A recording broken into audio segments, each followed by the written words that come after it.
We're picking up at 12-0 liftoff rendezvous in Dock. And again, where things went nominal, as per the checklist, we're going to get the lunar surface checklist here. Absolutely. Okay, we're going to say so. Let them power up. And launch prep went well. We did not do the P-22, and everything else just went as advertised on the limb. She came up and powered up beautifully. Anything in there that's worth going through? Okay, the liftoff was went normal. We got obviously all our pyros, and we lost no changeover Parker valves or anything. The only thing that I would like to mention, let the LNP pick it up here, is that very soon after liftoff, we had apparent loss of comm, a lot of noise in the S-band. It turned out that we were downlinking, but there was something wrong with the uplink. So the CDR watched most of the guidance and could call out in the blind altitudes and goes and what have you as we pitched over and pressed on up. But for about the first 2 or 3 minutes, I think the lunar module pilot had to concern himself with trying to get comm back. Yeah, and again, it was apparently Goddard, or Goldstone, dropped the uplink, and then when they were getting it back, I was switching on these, and for a while there it was just completely out of phase. And but they were apparently had a continuous downlink. It was a very inopportune time, I might say, because it happened just right after ignition. I think that's something though that the INCOs are going to be able to clarify, because we certainly can't give you the details. It just there was essentially no comm on all the antennas.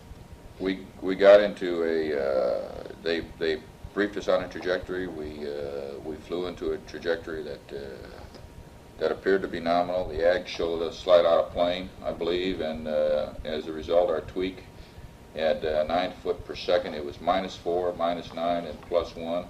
We burned out X, Z, Y in that order, and it looked like the ag's out of plane. Indication was good. About 7 feet per second, a little over 7 feet. And it looked like we might have had a somewhat a G-sensitive drift in our Y accelerometer and the pings, but the tweak, as it turned out, was an excellent tweak because our rendezvous resulted in just as nominal a rendezvous and a nominal trajectory and profile as I guess I've ever been involved with. The drift and accelerometer did not bother us anywhere else in the tracking or in the rendezvous at all. Rendezvous navigation was followed a checklist. We got radar performed very well. We had auto updates into the ags. The only thing I might mention here is when it came to making a TPI burn, the residuals in the TPI burn were greater than what I had expected them, and we did not record them because I wanted to get them nulled out just as soon as possible. But they were, and I don't know the tenths, but they were -7 in X, and then they were 4 and 4, and I'm not sure whether they were plus or minus in Y and Z. But they were. The point I'm making is they were larger than I had expected. They were -7 and a 4 point something and a 4 point something. We reduced those to less than 0.2 of a foot per second, and from there on continued to plot right through the mid-courses, right up the pike on a nominal trajectory.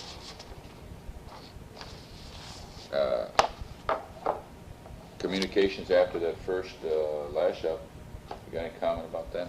No, the comment was good. A couple of comments about the ags. After about 5 or 10 minutes, well, early in insertion, I always check the accelerometers or the after insertion. and they looked real good, except about 5 or 10 minutes later, and I can't remember exactly, I looked and I had accumulated a foot or two per foot, maybe a foot and a half per feet per second at X. So Gene went free and I did a gyro cal, and after that there was no significant accumulation in X. That went very well. I did that without talking to the ground, but I felt I had an understanding with him that was something that we could do without fear. Let me just also mention on the TPI solutions, the AGs had essentially, within 2 or 3 feet per second, a good TPI solution after 6 marks. The insertion solution was not very good. It was off by a number of feet per second in X and even more in Z.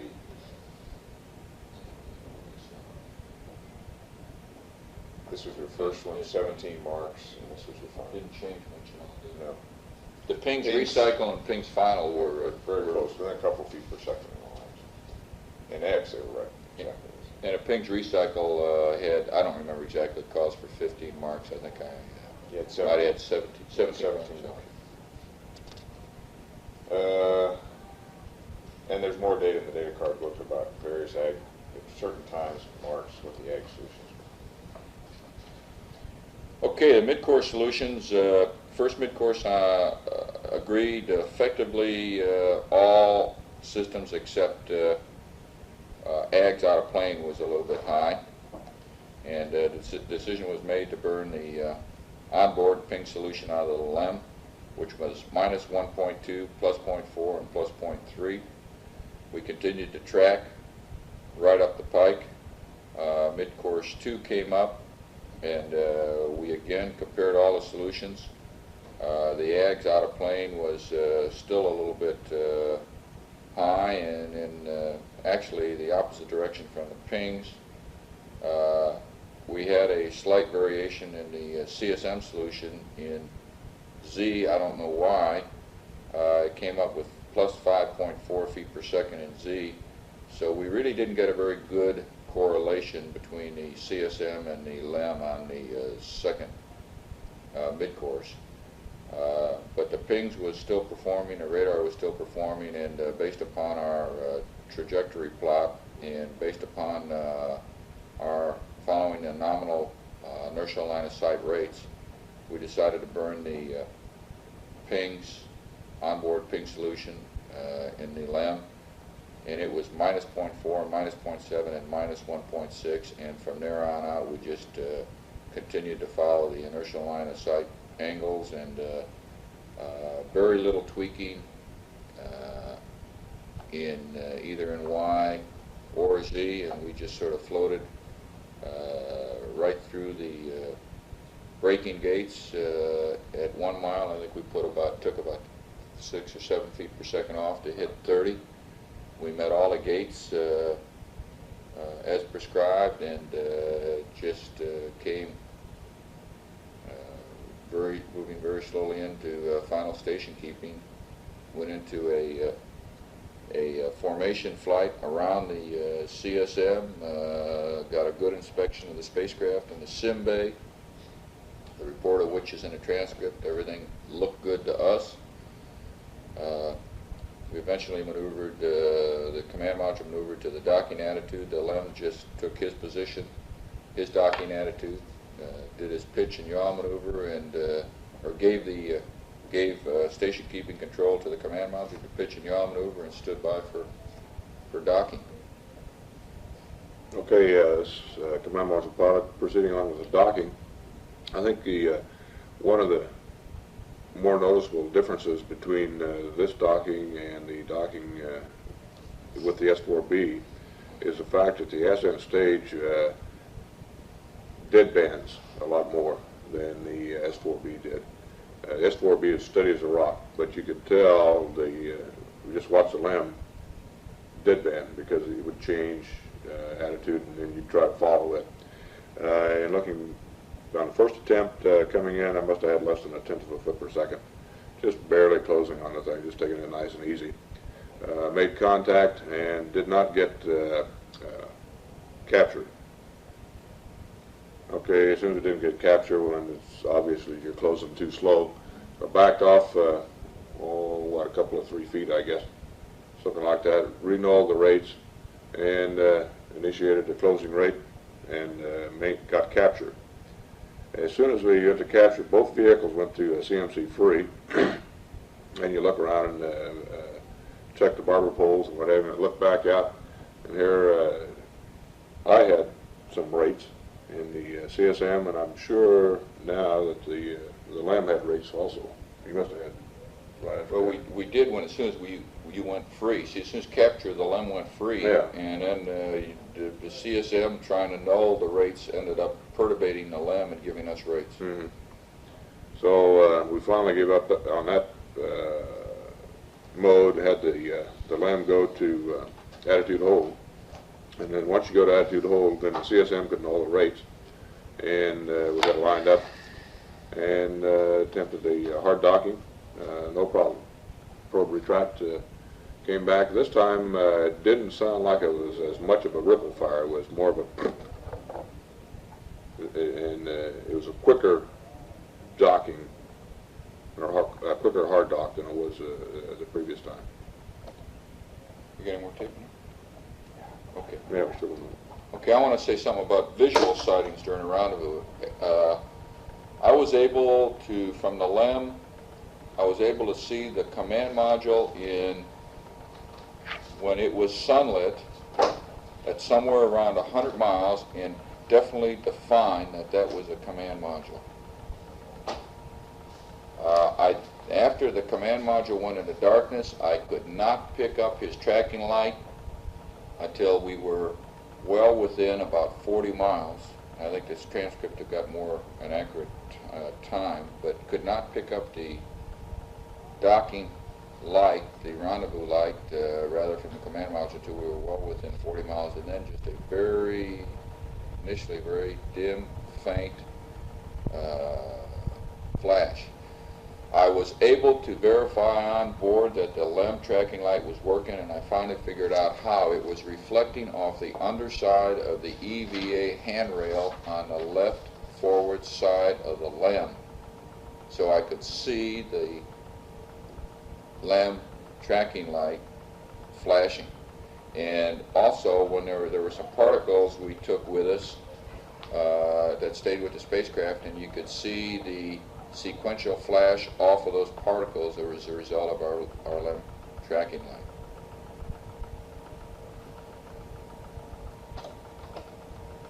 Okay, this is the command module pilot. I've already mentioned in section 11.0 about the visibility of the lunar module through the optics. I got down here. Let's see. Anything else to add about photography and television? The photography on the LEM, we'll just have to wait and see how it turned out. I took a lot of footage. Because we put it on not only the Ascent mag, but we put it on another mag. We had part of the mag built. So, and that includes a Simbay. Right or wrong, we did have a Hasselblad on board, so we have a lot of Hasselblad photography, the rendezvous, and some lunar surface stuff in the process of it. Okay, post-docking check, like we're going to 13.0, lunar module jettisoned through TEI. Post-docking check and pressurization. Well, first of all, I guess you said you had every latch made this time, right? Every latch worked on all 12 docking latches worked. Okay. That sounds like there's something to do with the mass of the other vehicle involved here. The general comment I want to make about the post-docking operations is that throughout the rendezvous, both pilots in the LEM kept their helmets on for dust, keep the dust out primarily. The commander took off his gloves almost immediately after insertion and flew the entire rendezvous that way. You took yours off sometime later. I kept mine on after we'd done a lot of transfer. I can't remember exactly. Kept your gloves on too? You kept your gloves? Okay. After insertion, I did most of my pre-insertion work with the gloves on because I didn't want to take the time. I want to get that initial ag solution, and I could get that fairly rapidly with the gloves. And I didn't take the gloves off until maybe 10 or 15 minutes after insertion. But I kept the helmet on all the way through most of the transfer, just to avoid breathing the dust, because I'd had the irritation, sinus irritation on the surface. And the commander kept the helmet on throughout the rendezvous, and docking. I took my gloves off after insertion and left them off. Now, when we started getting prepared, as soon as we were hard docked, the commander took off his helmet, and as I look back at that, because of the dust debris in the LEM spacecraft, I'm sorry I did it. I could have left the helmet on, and I would have had a lot less, not troublesome, but it was just eye and mouth type of irritation. You knew you were in a very heavily infiltrated atmosphere in the LEM because of the lunar dust. Although I don't know how much lunar dust previous flights had, but I think we saved a great deal of grief by taping up, by sweeping all the dust we could find on the floor into the holes and putting our tape covers over those holes. I think that had to help a great deal, because there was an awful lot of dust on the floor that we didn't see. So I had, commander had his helmets and gloves off throughout the entire transfer. Basically, the way we handled the transfer was the way we had planned. I think the LEM pilot did most of the preparation of the gear in the LEM, and the commander stayed in the tunnel and passed things on, and the inventory was going on the command module side and on the LEM side both. We vacuumed each other's suits the best we could, and everything else that got supposedly transferred unbagged or uncovered.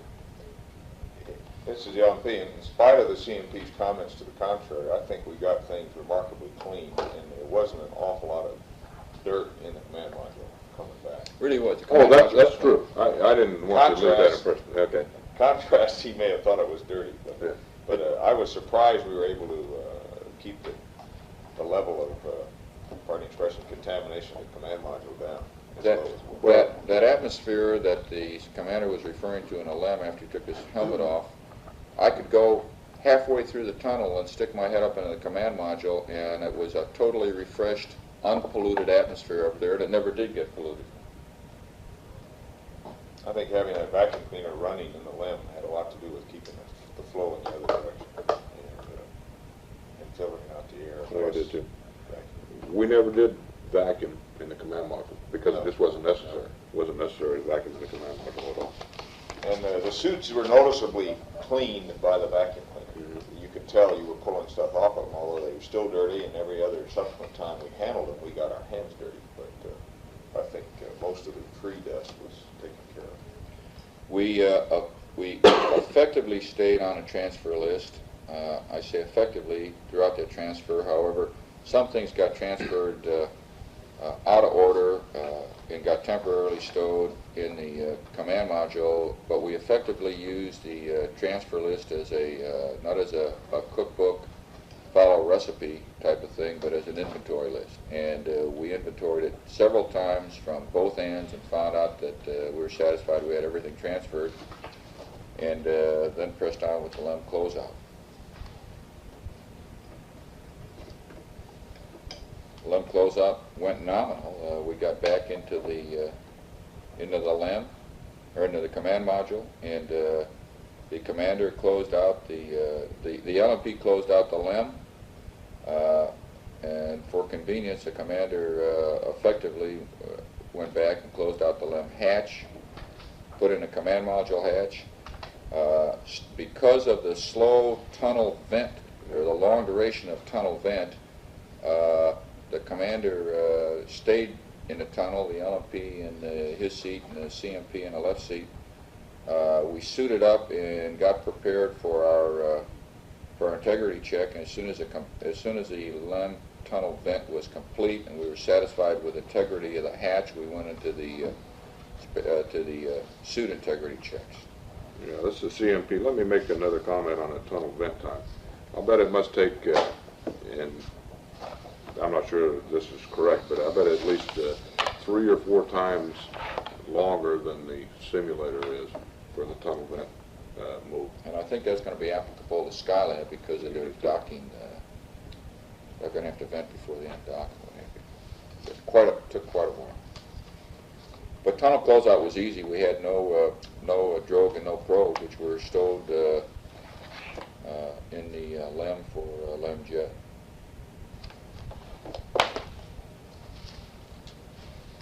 Going through the rest of these mine triggers under lunar model jettison through TEI, we just followed the checklist, and it all seemed to happen just as advertised. Well, we got a little bit intrigued with the LEM jettison. You know, this time it was great, and it just sailed out there nice and pretty, and we got a lot of good pictures of it where we should have been maneuvering, and we ended up getting into P41 for the set burn a little bit late, but that's no problem either because we just trimmed the residuals in P41 and got a good set burn. I want to make a comment that I think cleaning control in the command module was excellent, considering all the dust and all the dirt that just seemed to adhere to everything in the LEM. When we got back in the command module, with the exception of the suits and with the exception of the LMP and the CDR, everything was clean. And that, for the most part, is because everything was bagged before we brought it over, bagged and zipped. And we never did open anything once we got it zipped up. So the command module stayed, and I think that suit fan filter is probably going to be very, very clean, stay exceptionally clean throughout the remainder of the flight. Let me add in the bagging, the decontamination bags, I made a special effort as per request pre-launch to pull those zippers as tight as I could, and they should be pretty tight sealed. Okay, orbital navigation, high gain, why don't you pick that up? Okay, I've already, from set to TEI, I have no comments. High gain always worked good. Omnis and S-band were good. Photography went as advertised. We have a lot of targets of opportunity. Simbay operations have been mentioned before. Let me just make one gross comment about the way we handle it as a three-man crew at Simbay operations, which after... Didn't we get that yesterday? Did we? Yeah. Okay, it's covered. I think it's covered. I think I did say something. Yeah, you did. Okay, the TEI updates, nominal. Selection of star checks were good for TEI. Got the commander's master alarm on every one of them all through the flight, which made me feel very Yeah, good. but you kept trying to get it. I made sure Yeah, I got make sure you got it. I made sure I got it on those last few. I wasn't going to change any mode of operation. I'll tell you that last one. Well, reentry was the last one, but I made sure I got it on TEI. Just make you guys feel at home. I figured you'd think I didn't do it right if I didn't get the master alarm. The TEI half G, or whatever we were pulling there, seemed like more than that. Quite noticeable. Yeah, it sure did. It seemed like it was really pushing you back in the seat. Yeah. Ron and I both, I think, started out holding our heads up and eventually relaxed them back on the couch. I guess we must have had the spacecraft pretty well stowed or tied down because as I briefed the CFP and LMP, and as I recall those kind of burns back at Apollo 10, lots of things start moving through the spacecraft and find their due on the aft end of the spacecraft because of the G load. And much to my surprise, all we had was initial thud as we moved away from the station, and we didn't have any gear coming from anywhere flying through the spacecraft. So we must have cleaned it up pretty well. I caught a white tagged wet wipe. A white tag wet wipe. But other than maybe one or two of those things, in looking back, I would have expected more gear to come from somewhere, but we prepared for those burns pretty well. Well, that brings up another point that reminds me, though, is that there is always water condensing on the ECU unit, the pipes and what have you back in there when you get back to clean the suit circuit return valve. And when we put our suits on for the EVA the next day, your suits were noticeably wet. Mm-hmm. And also, when I pulled the PGA bag up, it was damp down underneath the PGA bag. So I think as a nominal procedure, we should have, either after the burn, probably before the burn, made sure we wipe with the water in the LAB somehow to do that. I wasn't really aware. Our suits were damp when we put them on, but I was not aware. I could look down there, and I could not find any real water down in the down there. Except on the ECS. Yeah, on ECS, there's always water down there in ECS, and I just assumed that's where all that came from. But Funny, it was all over. it's not a puddle of water, like you say. It was just damp. It was almost as if it was colder down in the LAB and water was condensing on all over the suits. It wasn't as if they were in a puddle. Yeah. Okay, I think that covers right on through TEI. Let's see. Yeah, the one thing I want to mention on TEI is that again, the simulator is set up such that in the roll deadband that goes over to one side of the roll deadband just kind of stays there. And during the TEI burn, it was bouncing back and forth from one side of the deadband, clear over to the other side of the deadband. And when it's bouncing back and forth, the roll rate is up around 4/10 of a degree per second, arcing back and forth across the roll deadband.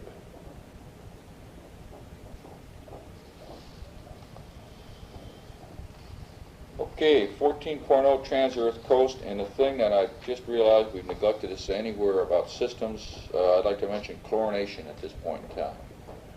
I think without fail, did you ever talk about it? No. I think without fail, almost every chlorination leaked. Sometimes larger quantities of water, other times just small quantities of water. And I'll tell you where it leaked. Water or chlorine? Well, Or both? It's a combination. chlorine in your chlorinating and buffer, or water when you withdrew the buffer sample. But where it leaked appeared to me to leak within the ampule itself around the bag, because it was the chlorine, the cylindrical chlorine dispenser that was continually wet. It was not where the dispenser fit into the needle, or where the needle adapter fit into the spacecraft. It was within the barrel chlorine dispenser itself, and we continually, chlorination was a case of always cleaning your hands with chlorine, because you always had it available down there within that dispenser, and in some cases you had larger quantities of water that had to be wiped up with a tissue. That plagued us throughout the whole mission. It turned out not to be a serious problem because we learned how to handle it, but that was one system anomaly that never had really been brought out. Okay, let's see, CMP, let me amplify that a little bit.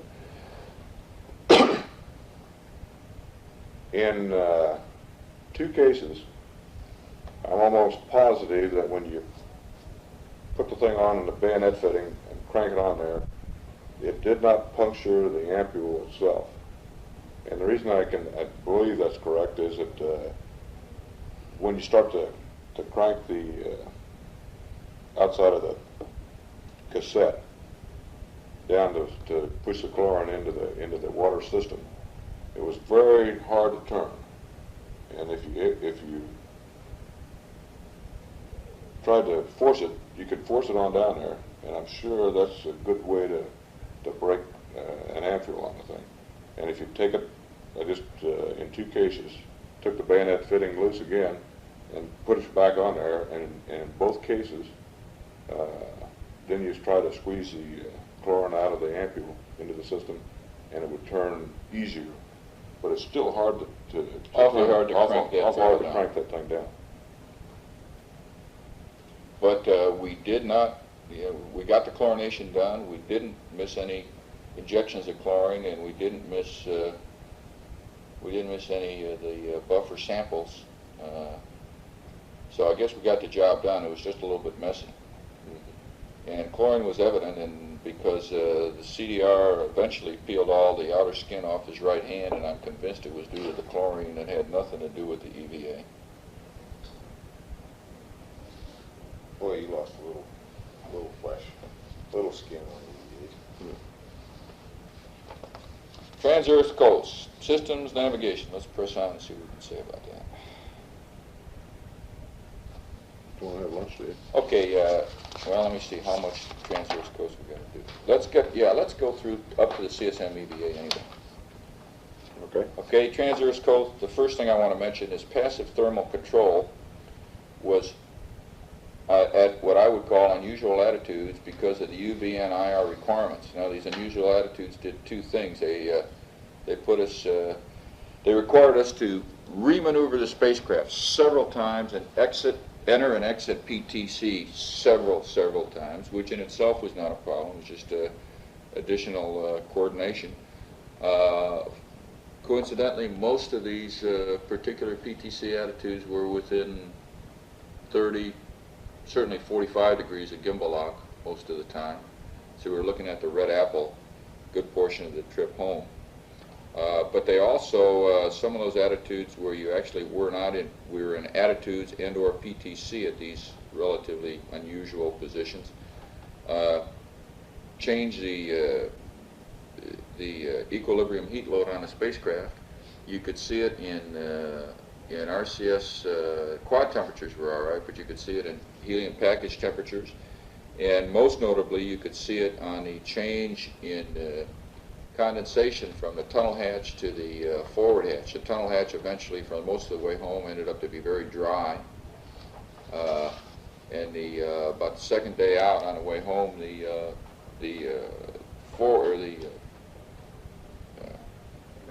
center hatch got soaking wet to the point that I even took a dry rag and wiped off some of the latch components and some of the gearbox components externally. Not that it did any good, but there was just that much water on it. And I think this is all due to the PTC attitudes required for the Simba experiments on the way home.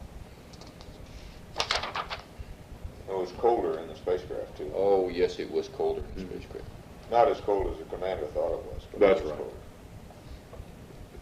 Cold enough to warm up. On the commander's orders.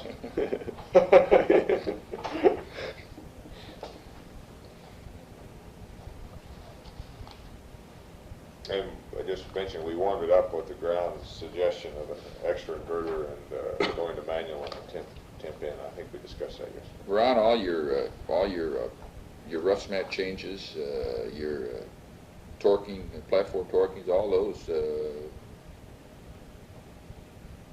went very well, I thought. They went great, really well. And all the way back home, it was just changing attitudes, with the exception of the EVA day, which we'll cover here shortly.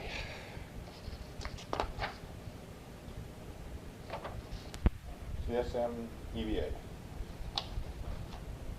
Okay, on EVA prep, I think the only anomaly we came across was the CMP's, well, let's see, on EVA prep, but we really didn't have any. We didn't know anything at that point. On the, I was going to say on the CMP's com carrier. But the EVA prep went right down the line, essentially. It was all well laid out within the experiments checklist, and we checked things off as we went, and stayed pretty much on the timeline. We started about a half hour early and stayed a half hour early. We were a half hour early throughout the whole thing, and we lost that half hour and opened the hatch just about and turned TV on exactly on time, and I can't remember a small little something we were chasing down. Com carrier change. We lost that half hour during a com carrier change on its own. Ron, I'd like to add that post EVA, that I think one thing that helped us immensely on what ended up to be, I think, a very fine entry stowage was that we sort of backed off after the EVA and took a good long list at the long-range stowage as well as the post-EVA stowage, and really effectively started housekeeping, cleaning up the cabin, and effectively stowing some of the articles that were not going to be used any further in the mission for entry at that time. At that point in time, yes, we So our did. entry stowage really started with the post-EVA time frame period, and I think that really helped us out in the long run. Okay, I think we should mention how we got out of the suits on this thing. To me, that was a pretty important way to get things done. And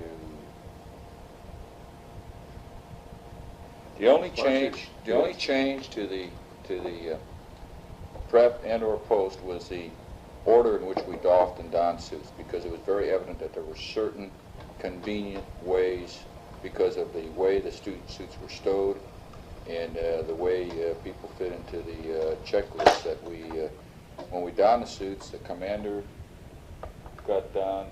You got him first. And I did, and Then the LMP and the CMP got donned last, and it worked out very fine that way. Plus the CMP had less work to do in his suit, which also aided him in the long run.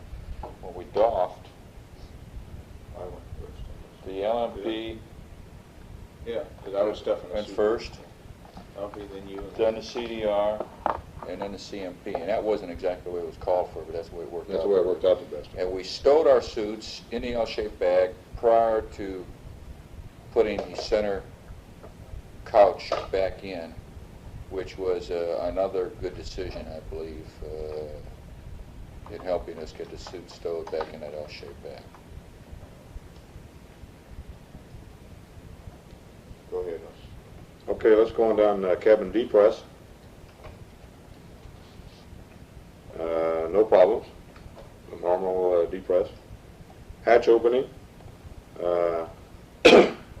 Even though the hatch was completely, or the cabin was completely depressed, I think we're reading zero pressure on the thing. As soon as I opened the hatch, there was enough residual pressure or something inside the spacecraft that it actually tended to pull the hatch out of my hand. Suit is bleeding into the cabin all the time, so you never truly get zero. That's right, you never truly get zero on the thing, but the dump valve was still open.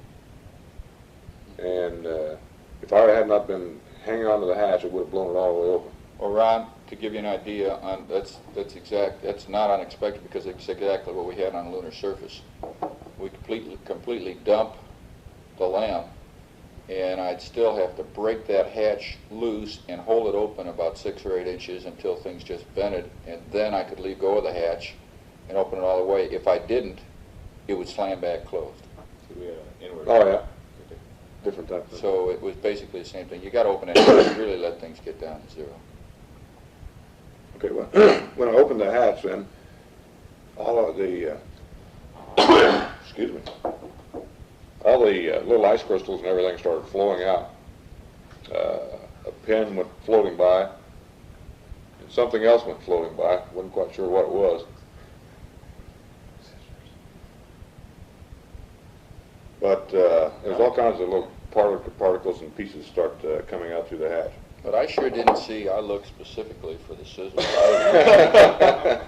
I didn't see any scissors go out that hatch. I hate to say. None of them went by my watch. I didn't. None of them went by me. Ron, I'd like to say that they went out the hatch, but I sure didn't see them go. Sure, you didn't see them go by? I didn't see. I caught the one thing and started to go by me, and we put it in your pocket. You got it. Put it straight. Okay, once all the particles and junk was out of the way, then you just push the hatch open. We had disconnected the counterbalance with the tool B there, so that we locked the hatch in the open position. So I just shoved it open, and it went beyond the center position and locked in the open position with no problems. Egress had a tendency, I guess, just like any other thing, it seems like you want to float up. And I had a tendency to float up against the MDC and had to consciously duck and get my face as close as I could to the bottom of the hatch. in order to get past the get the OPS past the MDC and get on out. TV and DAC installation worked fine. I could hang on with the right hand on the hatch, the great big D handle on the hatch, and with the TV pole on my left hand, and it worked out real fine. Just stick it in there and then line it up with the mark and make sure it was locked in or clamped in.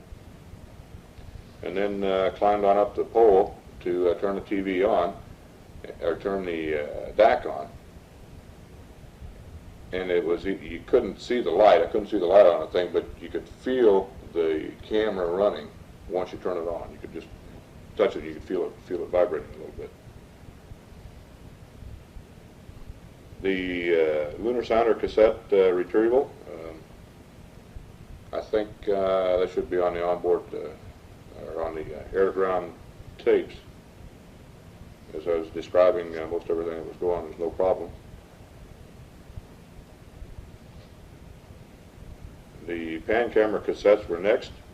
No problem on the pan camera cassettes. In the pan camera, it's obviously a bigger mass, and it's quite apparent when you try to move that big mass around that it is heavier and it weighs more than the other things. It's easier to move, but it just takes a little more effort to get it started. And you know that if you ever get it started in one direction, it's going to keep on going. You have to stop it. So I just moved everything real slow, tried to keep it under control.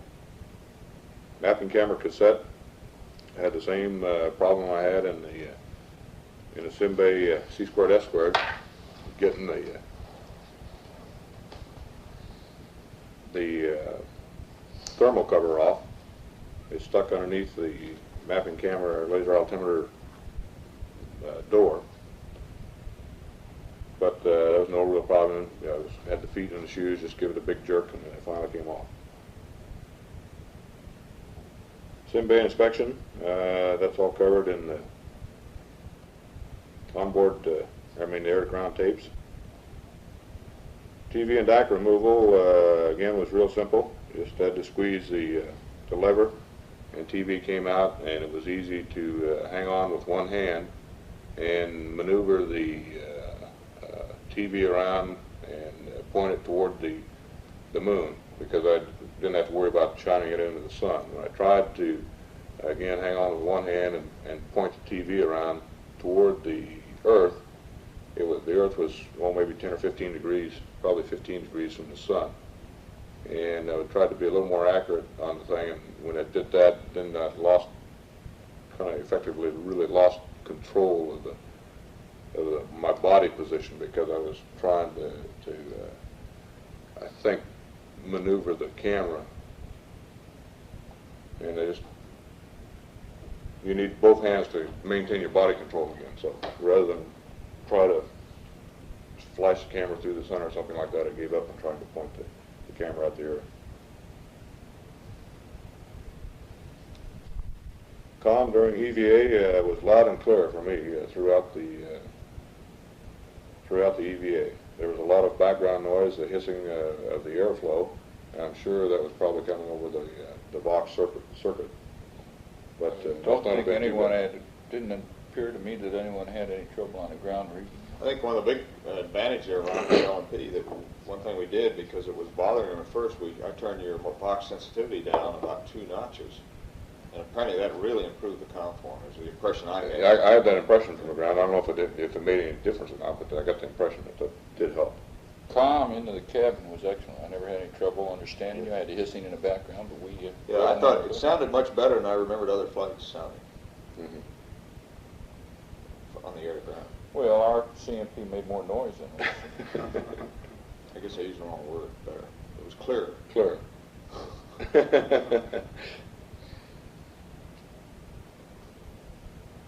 Ingress seemed to me like it was easier than the egress. Yeah. For some reason. Hatch closing was harder than I anticipated. And I guess maybe this is the same reason, is that I must have been exhausting into the cabin all the time. And just that the hatch would come closed to within about an inch of closing on the outer edge, and then it took an effort to pull the hatch closed so that you could activate the latching handle, so that you could get the latches over center. Of course, once you got the first stroke on the latching handle and got the latches over center, then it's real easy. Just a couple more cranks on the hatch closing. Cabin repress was nominal. Let me add my comments here. This is LMP.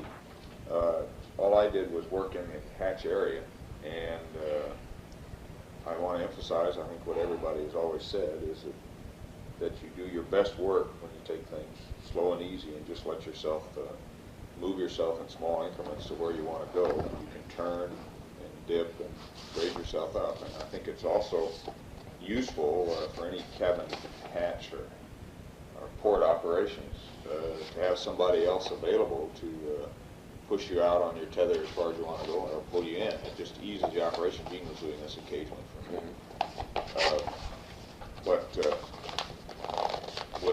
With the struts and everything available there was never any feeling that I didn't have a way to control my body position. Sometimes it took a few seconds to get it where I wanted it, but it was clear.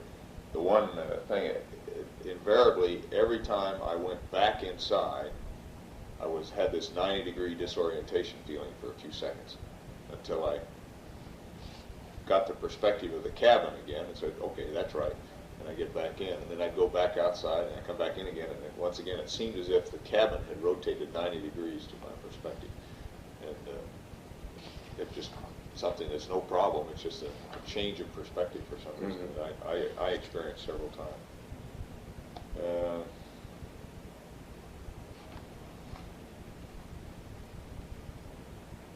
I guess the biggest problem working in that angle for me, sun angle, our attitude was I had the sun full face. You had the sun in your eyes most of the time. And so it made it hard to look in detail and see what you were doing. You were clear image, you were there, and I could see every major operation doing it, but if I had to specifically see details, it was... Oh, I know. One point I wanted to make also was that I had no awareness whatsoever that I had an umbilical on my back. I never got the feeling that the umbilical was tugging on me, restricting my movements, or anything. I didn't even know it was there. And did you observe at any time, did the umbilical ever get tangled around my feet? The umbilical was easy to tend, and I frankly don't remember a single time when I had to clear it. There may have been one. I have a vague impression that one time I asked you to hold up, or maybe I didn't say anything. I just moved it away from a handhold or something. But the umbilical was very didn't tend to snake around, and it was you seemed to have everything you needed on it. It worked out real good. I didn't even know it was there. I guess that's the point I was making. Is that really being tied to the umbilical does not restrict your movement or give you a feeling that it is restricting your movement at all. Suit doffing and storage, I think we've already discussed that. This is continuing on the EVA part of it, but no, this is a different section here, suit doffing and storage. We've already mentioned the suit doffing and storage. The light flash phenomena, three of us were blindfolded for an hour and never saw a light flash. That was the second round. The second round, on the way back, and transverse. Eating, resting, exercise, and comfort. Let me add to the light flashes, LMP, that that evening, I guess it was, I did see them again, falling asleep. So I did too. So there was just that period, apparently, during the actual experiment that for some reason they weren't visible.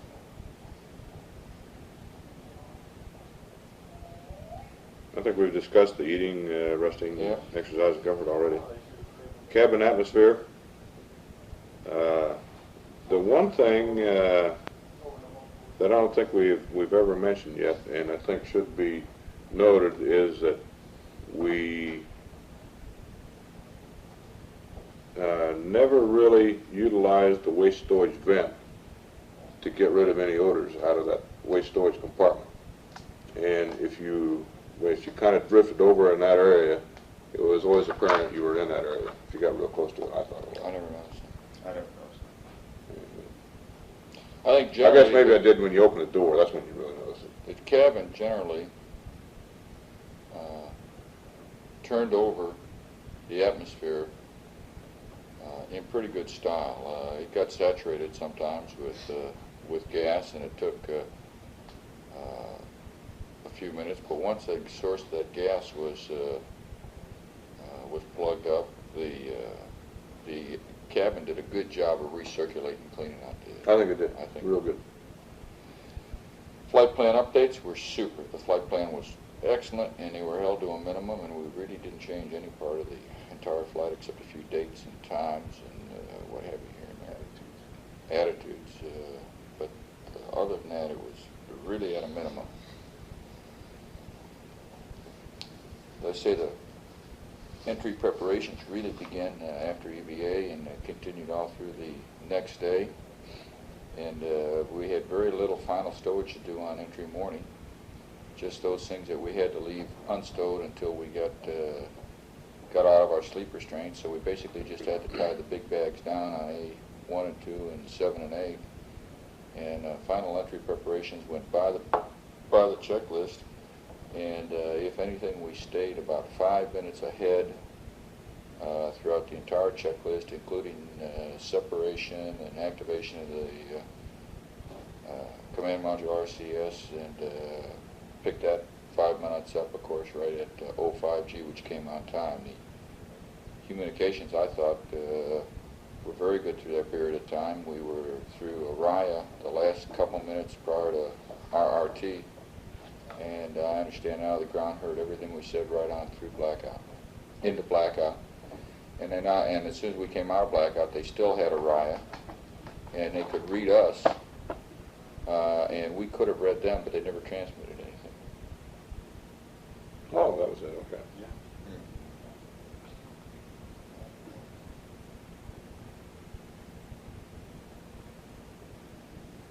I'm running out of tape here.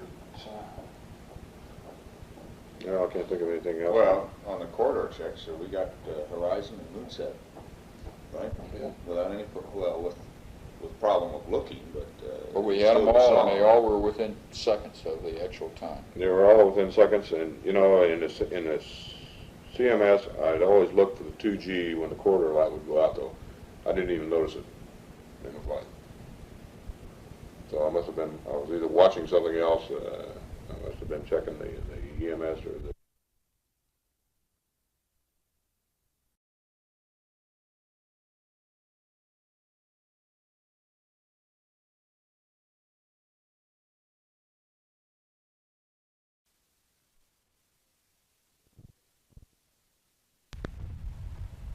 Okay, this is tape number 14, continuation of section 23.0 with Jack Schmidt. Okay, flight data file, CSM. Generally, I have nothing but praise for the flight data file, both vehicles. There was very, very few things that one could have asked for to improve that data file for Apollo 17 at any rate. One comment on the flight plan supplement. We had split pages for a number of the logging, medical and food logging, and that probably was a mistake. I think the idea was fairly good initially, but the pages, we tended to only use that in the book as a whole, and it was a good place to keep them. And also the pages, if you had wanted them split, were too thin to maintain the split, and they tended to fall out of the book. I would recommend either not splitting or having heavier paper if you want them split.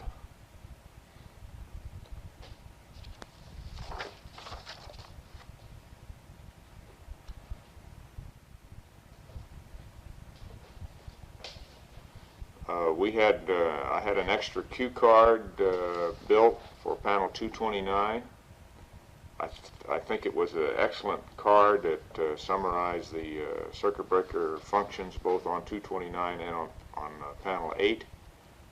Because we had no systems anomalies of any significance that would relate to that card, it was not used, but I would strongly recommend its availability, if only for training, during SIMS. It's a good quick review of what you lose or retain for those two panels.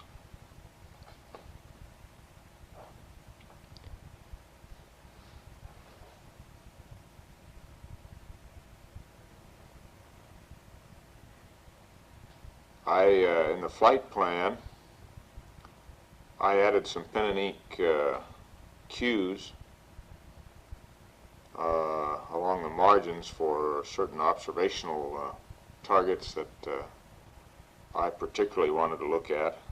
These were independent of any designated experiment, and I entered them as a function of time, and that seemed to work very well for me. I think it had that kind of thing as an individual preference item. And if you have experiment, it ought to be flight planned. If you're just planning to use your spare time for specific observational targets or types of observations, then I think the pen and ink is maybe the easiest way to go, since it shouldn't concern any large number of people. Gordy Fullerton fixed up the circular orbital cue card for me with a similar designation of craters as a function of time. I did not use that, not because it wasn't a good idea, but because of familiarity with the moon, which came very quickly after a couple orbits, and you could recognize your position on the moon fairly easily as a function of each rev, either the time in the rev, approximate time since sunset, or just because you could look out the window and tell where you were. In the limb,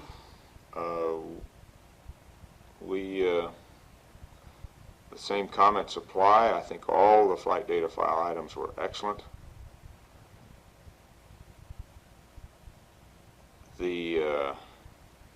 I did not use the data card book to the extent that I know it was used on 15 and maybe on 16. We logged most of our specific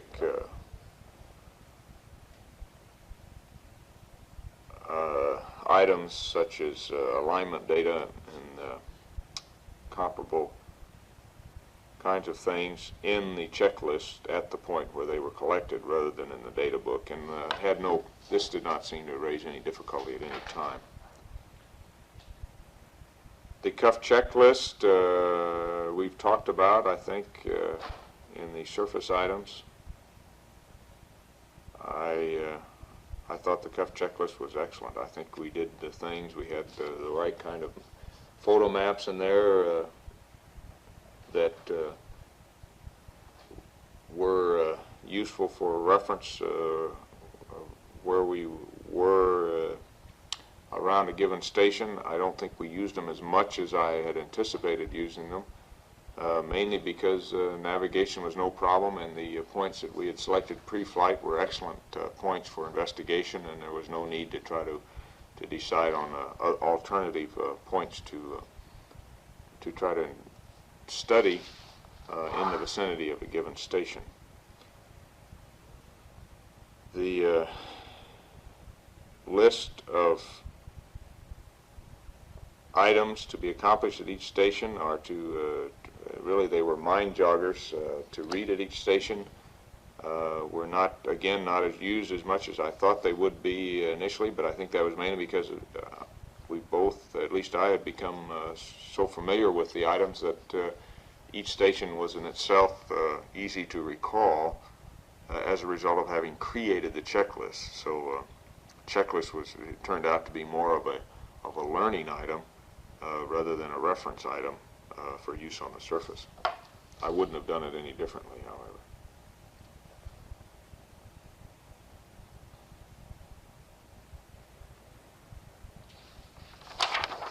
I particularly want to compliment the Chuck Lewis on the timeline book.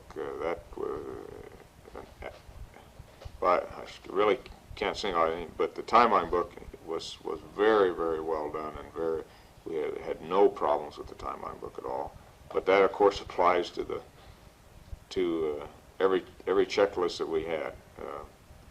There were just no procedural errors that I recall in any of the books that we used. Fortunately, we didn't have to use a malfunction book, or only once did I pull out the systems data book to check on a systems problem, and I right now can't remember what that was. I don't remember what it was. Well, I did use it once. Charts and maps. I thought in the CSM that I would use the orbit monitor charts, I guess that's what they're called. And I had an extra one put on so it wouldn't interfere with the planned activities of the CMP. I did not use that very much. I eventually did some sketching on it post-TEI. I think there are about 5 specific points that I labeled as areas, A, B, C, D, maybe E, and these are referenced on my crew notebook, in my crew notebook for specific observations. But in general, I did not put that to as much use as I expected. One item is that chart should have been identical to the CMP's chart, and there were a few pen and ink changes left off of it that caused some confusion at one point. Pen and ink exposure settings for certain photo targets.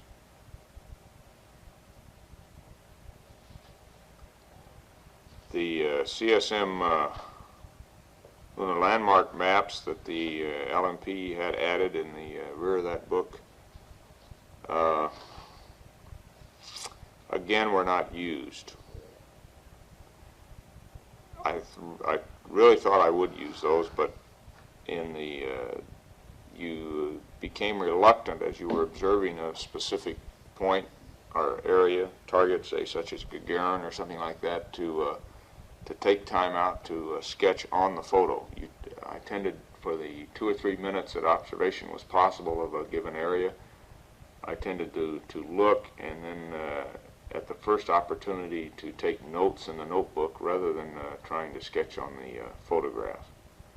And I suspect that this was because I tended to look for generalizations about the target that I was trying to observe rather than checking out specific individual features, and there really did not seem to be any need to make notes about specific points on the pictures, and as a result I did not use them. Again, though, I think having selected them and studied them pre-flight made it worth having them around. The necessity for flying them was probably less than the necessity for having reviewed them and studied them. I think I still, if I had to do it again, I still would want to have that kind of data available in the spacecraft, even though on this particular mission it was not used. I do think, though, that the CMP used his visual target maps considerably, and I did on a couple occasions use some of the ones that he had again, but for the most part that was post-TEI, and I made some notes and sketches on some of those maps. And I think that just a function that there was a lot of time to look at the moon and make a sketch and then look back and fix it up post-TEI, where in orbit the time just did not exist. As Dick Gordon said a couple years ago, and once you start flying, the clock is relentless.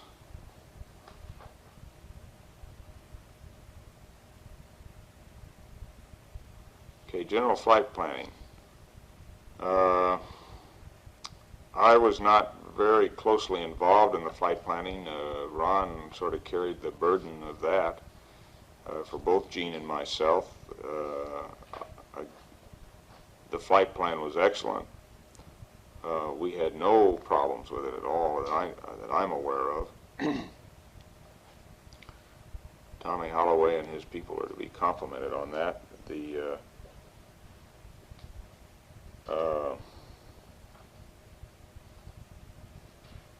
number of different requirements and experiments and general operational items that were required to be integrated one with the other was very, very high, and it was done in an extremely competent and usable way.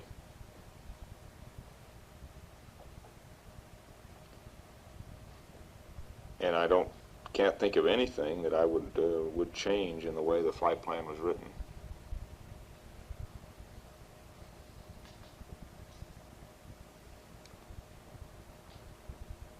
Okay, 23.5 pre-flight support.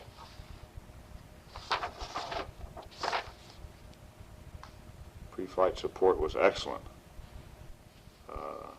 in the flight data file area, and one specific item that I had was once the flight plan was well established, just about at the final stage, I had two or three briefing sessions where in the portions of the lunar orbit flight plan that I was going to be during which I would be was going to be in the spacecraft, in the CSM. We went over in detail the attitudes and maneuvers and the window availability, so that I was able to plan in a very short amount of time, with minimum effort on my part, my own personal observations of the lunar surface, and which went very well as far as planning was concerned. Appreciated that. That was extra above and beyond the call of duty on the part of the flight planners, and I appreciated their taking time out to do that for me.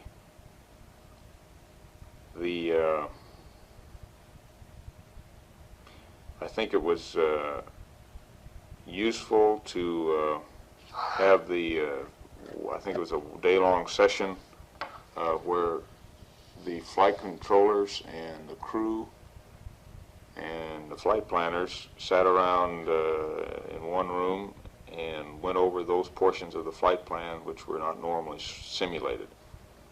It turned out that the flight plan had been so well done that I doubt if there were any specific items that came up that we needed to change, or there seemed to be a lack of coordination on. This was in contrast to previous flights where I think we were still learning. All of us were learning on how to put together flight plans and integrate requirements. Apollo 17 flight plan apparently reached the peak of perfection. I was a little bit disappointed in that briefing in that some of the people who would be eventually intimately involved in the mission were not at the flight plan review. And I think this was because of conflicts with other programs which were the center was carrying out at the time.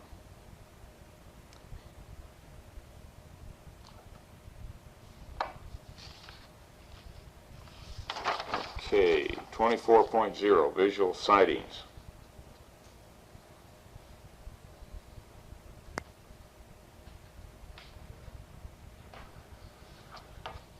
Well, we've covered the countdown and launch, I think, pretty well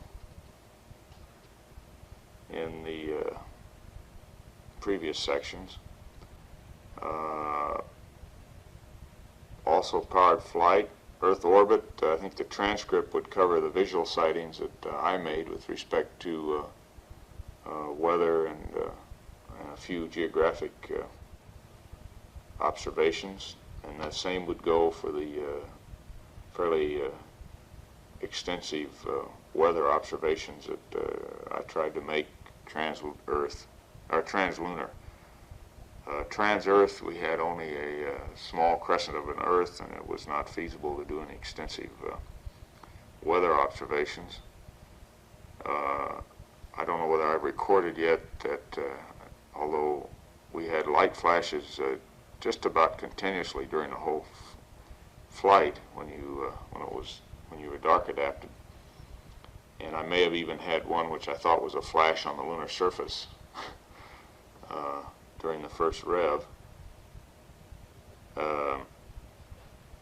That one period of time when we had the blindfolds on for the AlphaMet experiment, there just were no visible flashes.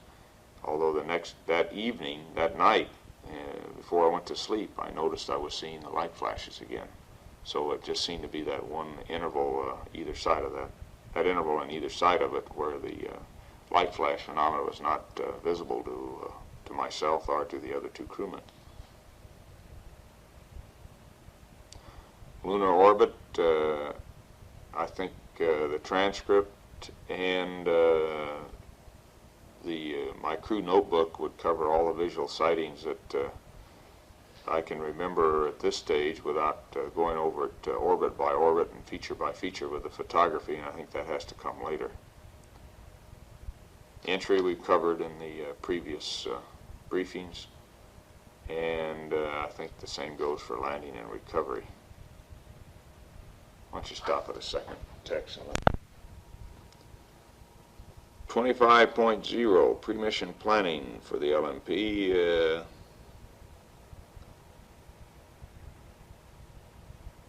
It's hard to think of, once again, of anything that we didn't do right. I'm sure that might have been different had we had problems on the flight, but right, the way the flight went, the total plan, the integration of the mission requirements into that plan, although there were periods of some difficulty pre-flight, particularly in the area of medical requirements, and in some last-minute possible scientific requirements, particularly on the samples, everything seemed to get resolved satisfactorily, as near as I could tell, and I can't think of anything that was not handled very well, and between the people who were levying the requirements and the flight planners in particular, and occasionally when the crew had to be involved, that was handled almost entirely by the support crew, Bob Parker in the science area, and Gordy Fullerton and Bob Overmeyer in the operational areas. There were no significant spacecraft changes in the course of our training period. Ron, I guess the biggest single area that took time was one that Ron had to deal with, and that was Lunar Sounder. Most of our ALSEP changes were all taken care of prior to our training, and we had a few minor suggestions that were taken care of early in the training cycle, and we essentially had an up-to-date ALSEP to train with, and all other lunar surface gear was up to date for most of the 12-month training period, or the final 12 months of the training period. Mission rules and techniques were fairly well defined very early by Phil Schaefer and his crowd in the techniques area, and the mission rules, certainly Jerry Griffin and people working on that. No major changes, and the only changes were all, I felt, in the right direction, in that they enhanced the probability of making a landing and a successful mission. They generally were in the area of opening up possibilities for workarounds so that a mission could be completed. We really never had to exercise any of the mission rules in the in an abnormal way. I think the one time that mission rule tended to, let me finish this, Chuck, I'm going. A mission rule tended to be fairly clearly a controlling factor was in the limitation on the work at Station 4, or Shorty Crater, where we were up against the walkback constraints, and terminated that work after only 35 minutes, where another 30 minutes there I think would have been extremely valuable, although I hope that we got enough information that the phenomena exposed at that crater can be understood. Okay, why don't you stop it? 26.0 Mission Control.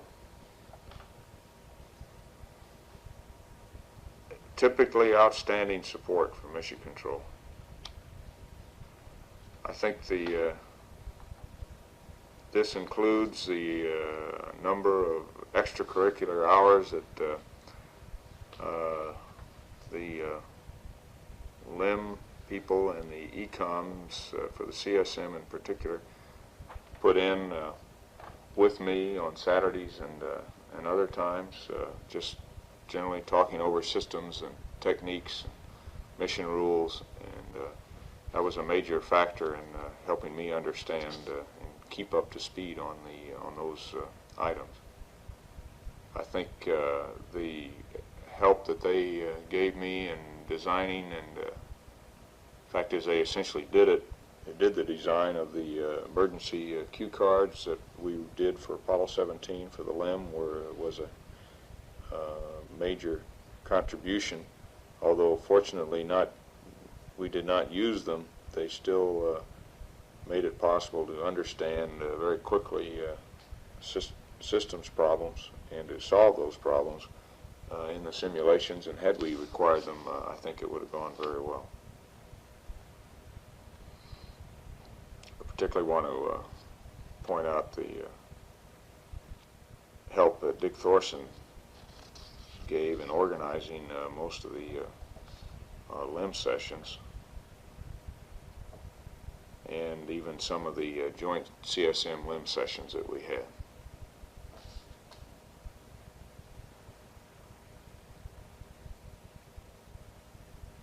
And he also, Thorson also was a major organizer of the creation of and the updating of those emergency cue cards.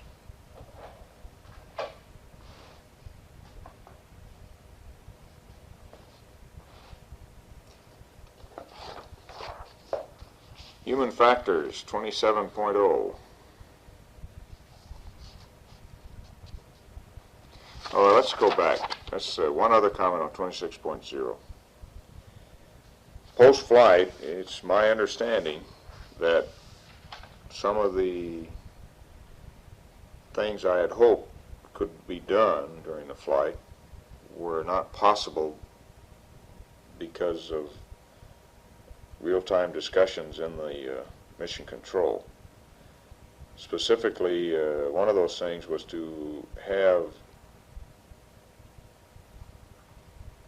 some summary of the thinking of the science backroom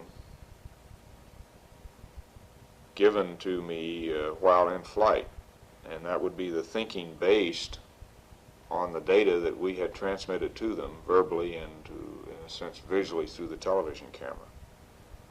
I had hoped that I would have the benefit of their thinking, but apparently this was not possible to do.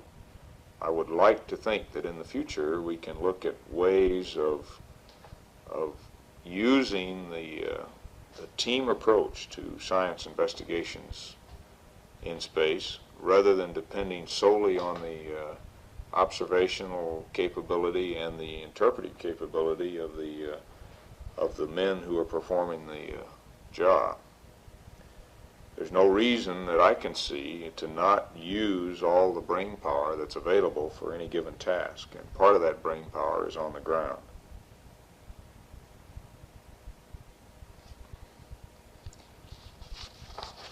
Okay, 27.0.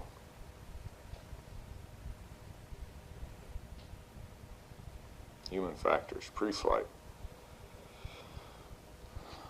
The brunt of the discussions and organization from the crew point of view of the pre-flight health stabilization control program was borne by the commander,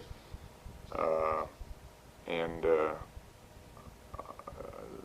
LMP just sort of went along with whatever was decided.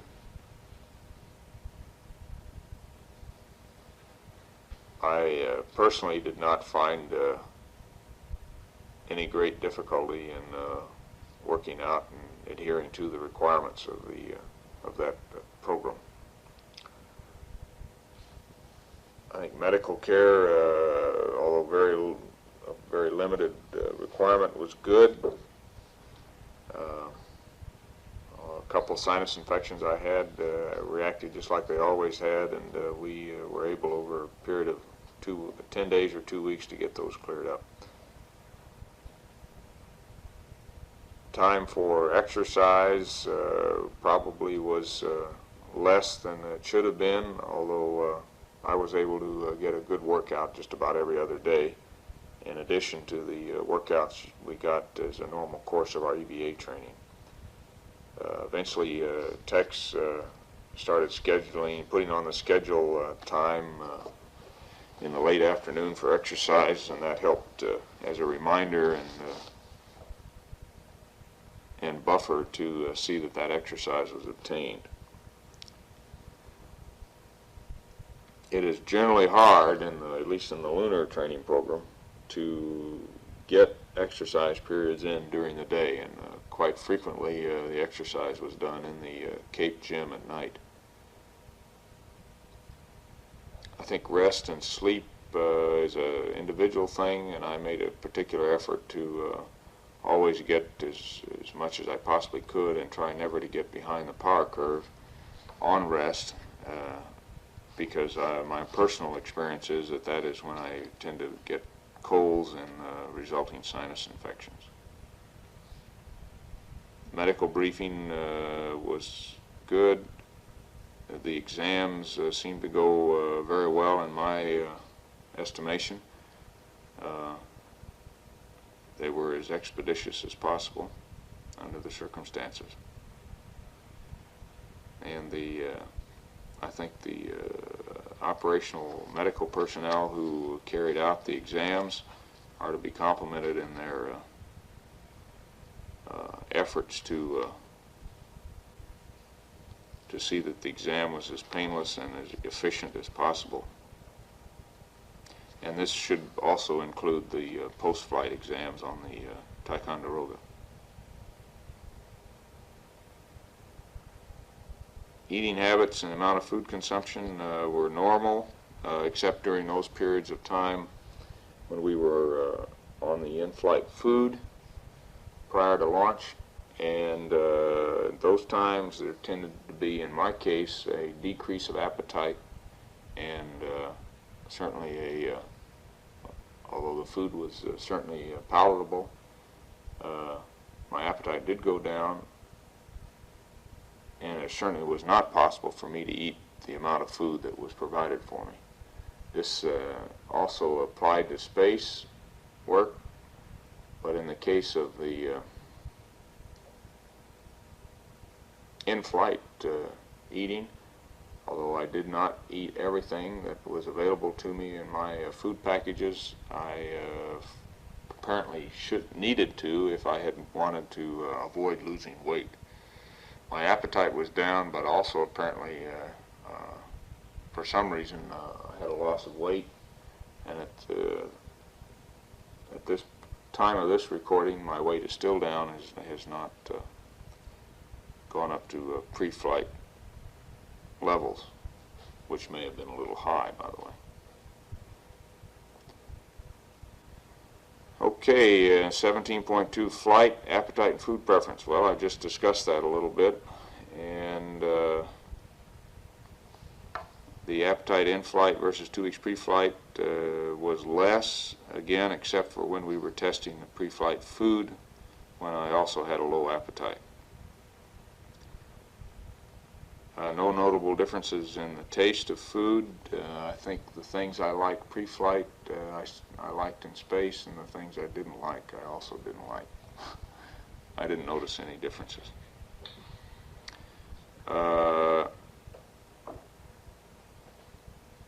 Change in food preferences as flight progressed.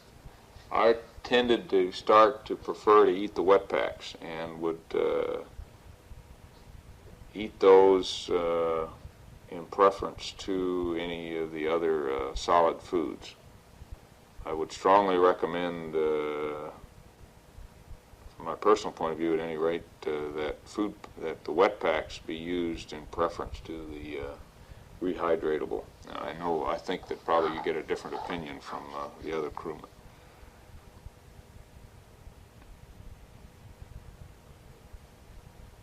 The juices were good.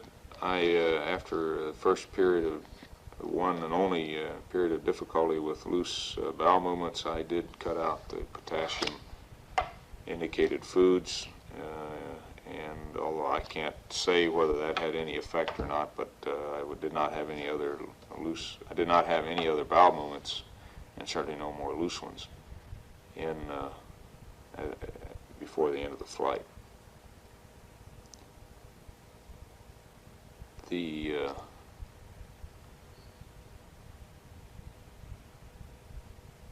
first bowel movement after flight on the Ticonderoga was normal. The second was very loose. The third was normal, and the fourth and fifth very loose.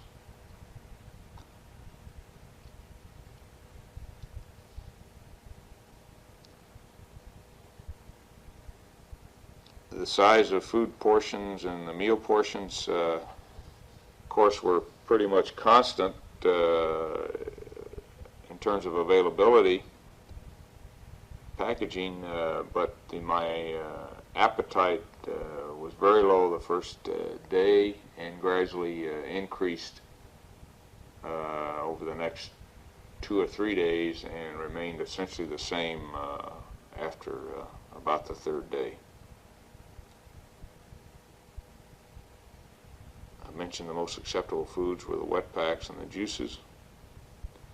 The fruit cake I thought was good, although it was possible to eat too much or to get to a point where you didn't want any more.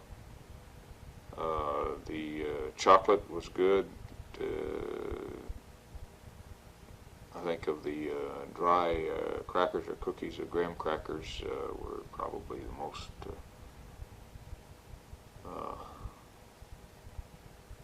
tasty. And peanut butter and jelly sandwiches were quite good. Deviations from the menu and the periods are all recorded in the flight transcripts, I'm sure. Okay, food preparation and consumption.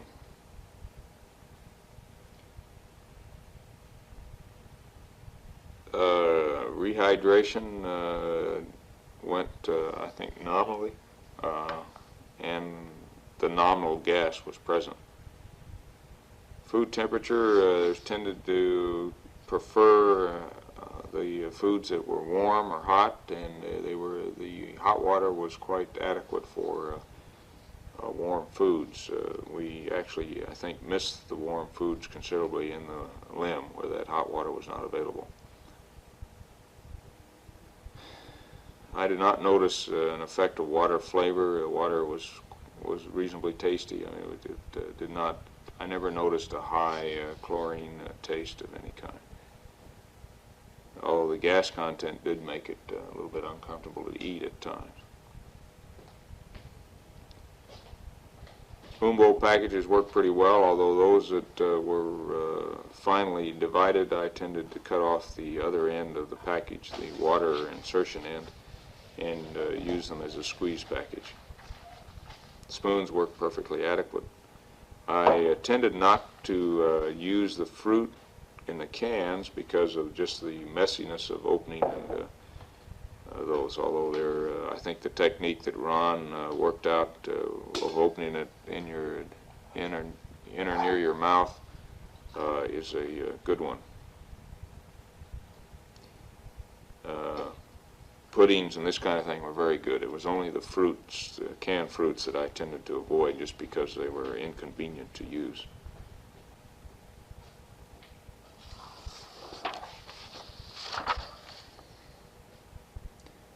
Food bars during the EVAs I think were good to have, although I never ate more than half of one. It wasn't because it was untasty, it's just because of a maybe a lack of interest in eating and using that time during the EVAs. I think after the EVA, before and after EVAs in the limb, ate very well. There were some things, though, we did not, we avoided. And I guess in my case, after having cord and chowder once and that stimulating a major bowel movement, although not a loose one, I did not eat corn chowder. I did not eat the cocoa because I tended to feel like I got a little more gas from cocoa and an aftertaste. I did not eat the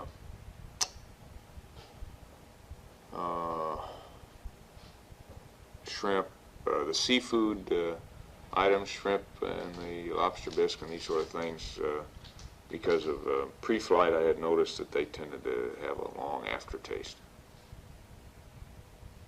But otherwise I think all the other foods were certainly acceptable, although many times I did not eat potato-based foods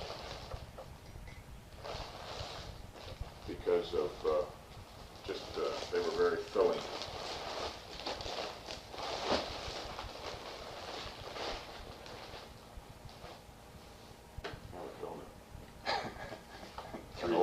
Three-day old donut.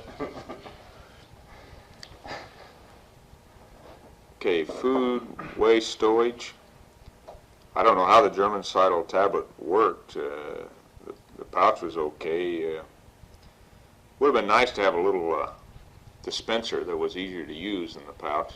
I don't know whether that would be possible to do or not. It seems to me it would, a little tube dispenser of some kind where they came out more easily. You didn't tend to, we generally just cut the corner off a pouch and squeezed them out, but it was a little inconvenient, nothing major. We used the germicidal tablets, I did at any rate, in all the juice bags and the food spoon bowl bags and the wet packs. I did not use them in the tea and coffee. Undesirable odors, really, except for the passing of gas occasionally by the other crewmen and some occasionally by myself. Undesirable odors were at a minimum. I did not find that the atmosphere was unpleasant as a general rule.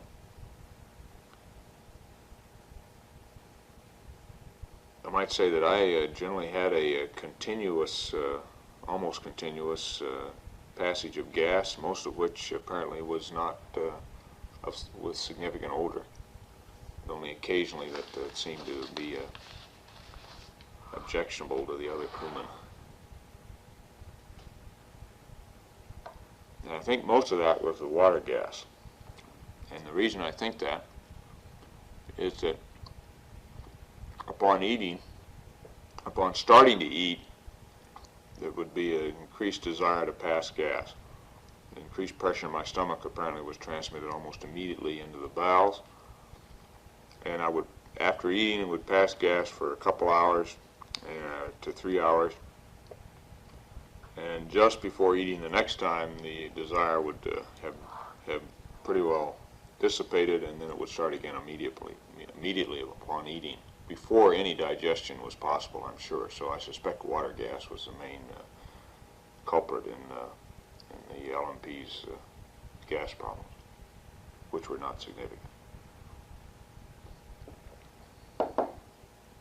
Quantity of food eaten on the lunar surface, I think, was high, although probably no more than half of that food that was available. It's hard to say exactly, and I think that could be worked out maybe with a detailed look at the menus if that is desirable.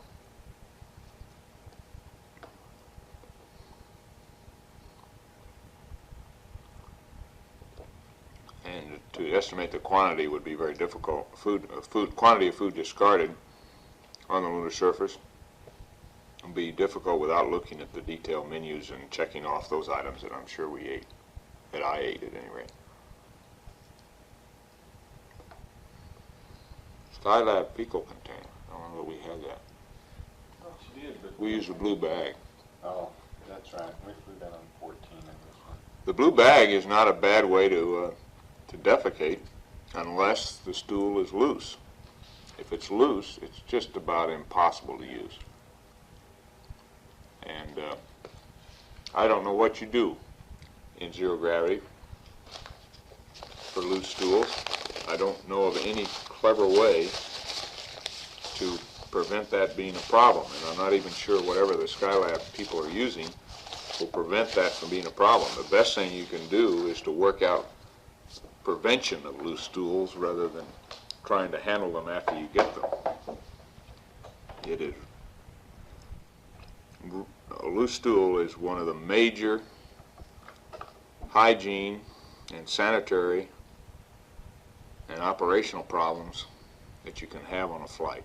I can't emphasize that more. You can, if it happened on a regular basis, on a daily basis, you would, I think, eventually cut the efficiency of the crew member with the problem by a significant percentage, possibly as much as 30%, depending on the magnitude of the problem. I think it's important to try to understand why Apollo 17 was different than 16, and at least in the delay of a problem with loose stools until about the 11th or 12th day, and in the case of the commander, no problem with loose stools. And my personal opinion at this point, based on very little information other than observation in flight and thinking about levels of electrolyte intake, is that with the electrolyte quantity down from that imposed on Apollo 16, that we did not reach a electrolyte saturation level until the 11th or 12th day in terms of this CMP and the LMP, and in terms of the commander, because his electrolyte intake was generally less, I think, and that can be documented, he did not reach a saturation level at all. And when that saturation level was reached, however, in the case of the CMP and LMP, I suspect that the electrolytes we were eating were dumped, in a sense, or concentrated in the intestines and tended to act pretty much as a laxative, and as an Epsom salt type laxative, if you will, and concentrate water in the stool.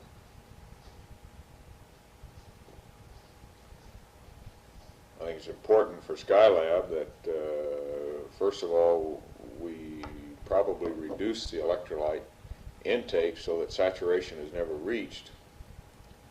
And secondly, that if a loose stool problem develops, it appears to be an electrolyte problem rather than any other biological problem,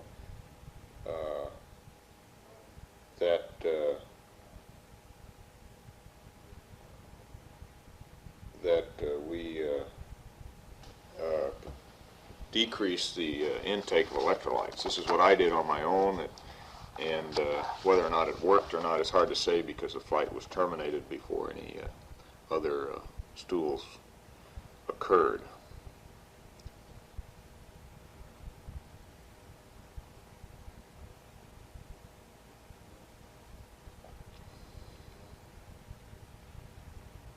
Okay, water. Chlorine taste and odor was not apparent to me except during chlorination.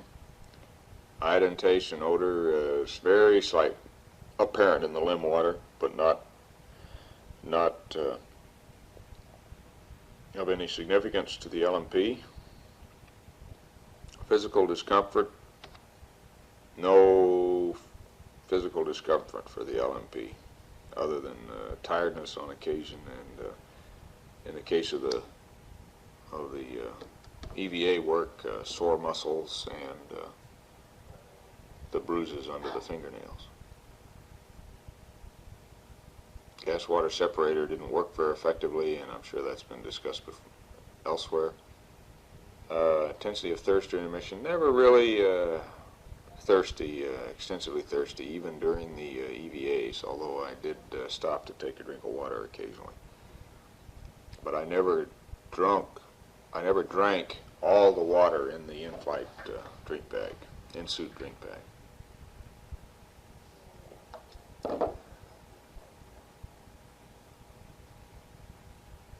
Work, rest, and sleep.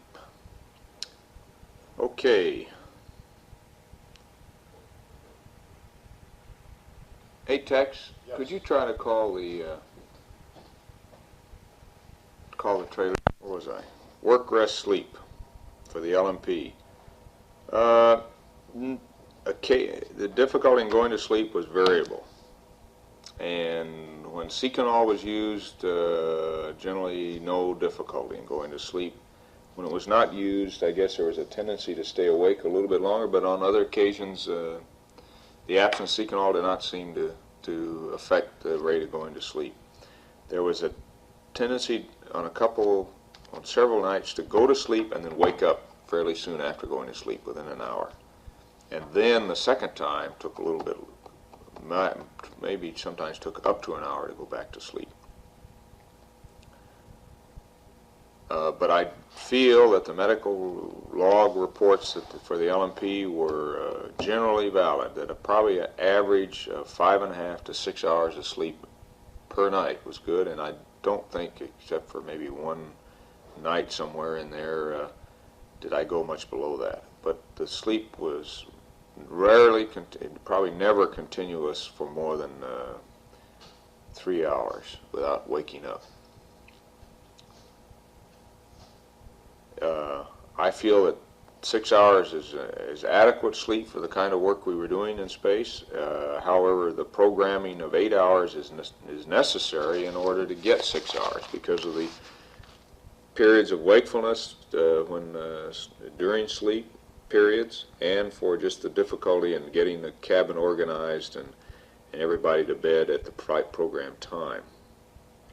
So maintaining an 8-hour sleep period is, I think, mandatory in order to obtain the 6 hours that is probably all that is required to perform the mission without getting tired or getting behind the power curve, as they say, with respect to sleep. Restraints, I had the feeling that, did you find anybody over there? I had the feeling that I wanted to have my head and limbs restrained in order to get a good sleep, although I did sleep at times without that restraint.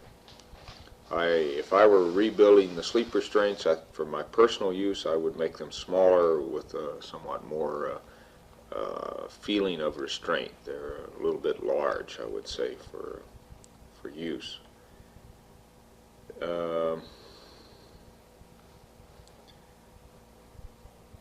When I slept in the couch, I tended to put a shoulder strap over my head and cinch it down very lightly so that I had that feeling of head restraint. Probably the biggest two things that made sleep difficult, when it was difficult, was the loss of sensory perception of limb position in zero gravity when they were not being moved. That perception came back immediately upon moving them. But when they were just static and in a rest position, there tended to be, for the LMP at any rate, a loss of sensory perception of the position of the limb.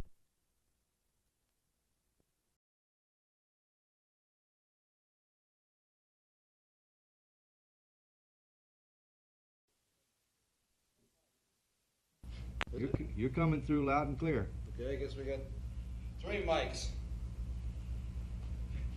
One for each. More mics than we need. Morning, Charles. Hello. How are you? Fine, how are you? Fine. Good. You're fine. Good.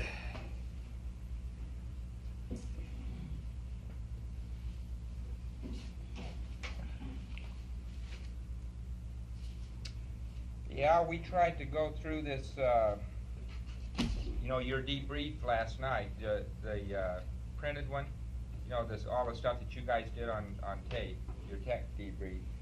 to get those so that we try and not repeat, you know, only amplify stuff. And so we've tried to come up, we don't have much time to do that, but I hope we've got most of that stuff. And Okay. if you think we're hitting some area that you think, you know, is a conflict with that, we'll yell and tell us, and we'll Alrighty. change her around.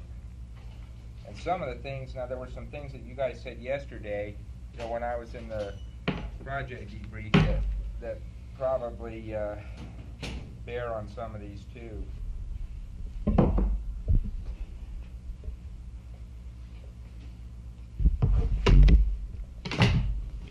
Good morning. Good morning, Ed.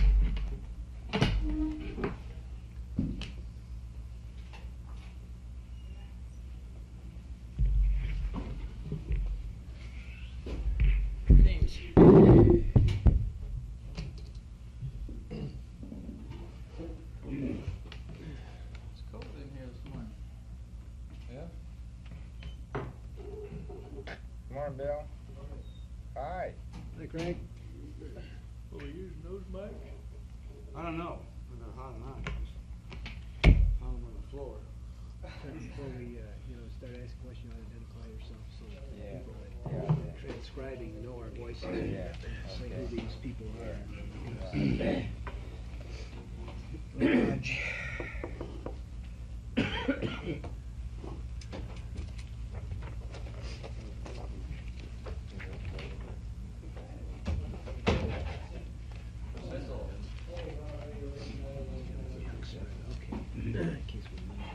Somebody know about sources of counseling. Sources of potassium in the diet.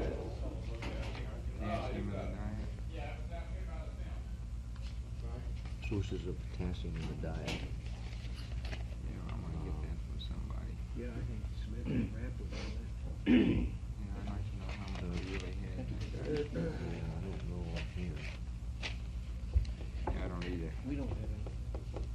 but that's some stuff I'd like. Oh, a picture today is a lot better than the one they had yesterday. More interesting too.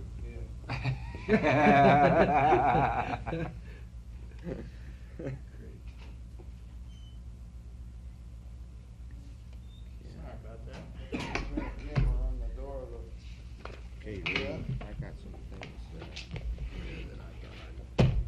You gonna say a couple of things about it. See, the requirements is the first thing. Another one, the audit.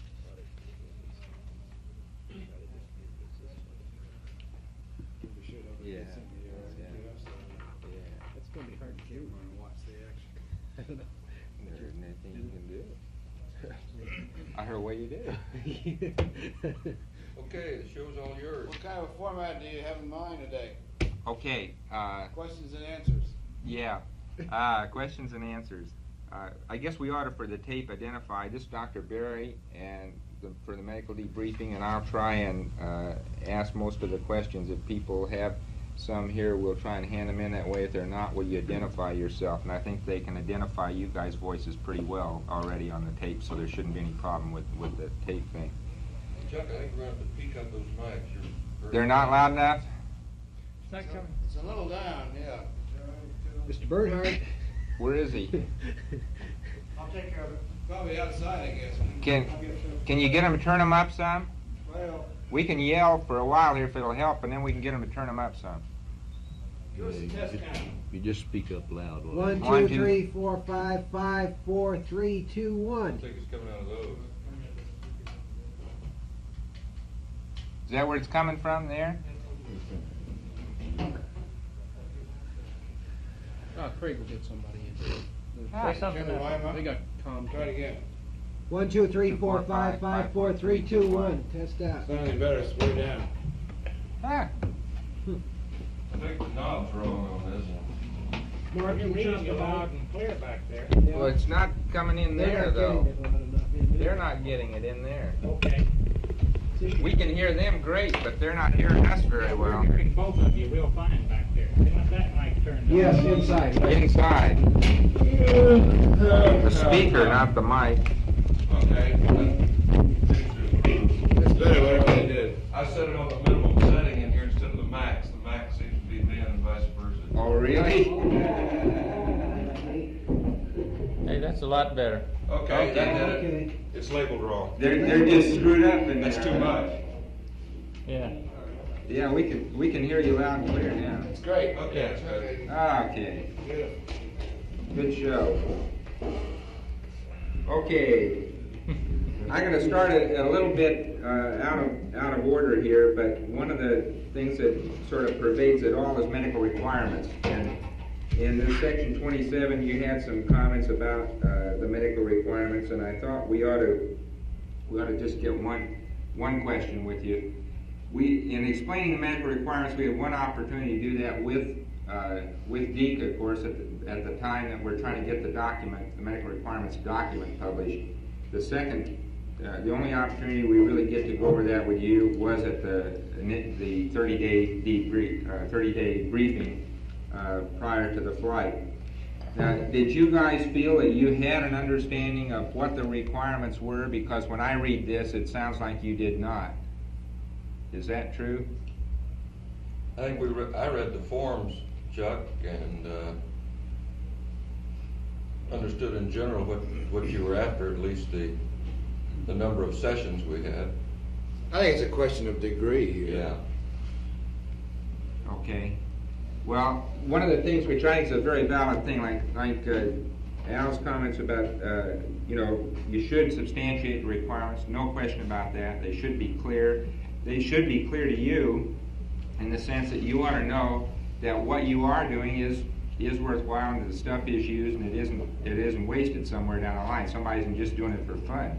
Yeah. And we try, that's something we try to iron out pretty hard in our own house. And one of the things I'd like to do is if you guys end up at sometime before the end of the quarantine period here and have some time, we ought to have that data together by then. And then prior to the time that we end up getting you out, if you've got an hour sometime, we might be able to go over with you and show you, here's what we saw with you and with the lab data and the whole bit, and say, because it's very hard to get back together again after you get out of here to do that sort of thing. Everybody says they'd like to know what happened to them. We could do that to you in here and tell you that, and here are the samples that were used to do that, so you have some idea, understanding about how that happened. Would that be worthwhile to you? Yeah, the comment was made not from a point of view, a specific complaint about our flight, but just, I think, a continuing understanding between the two directorates. We agree. Ahead of time, because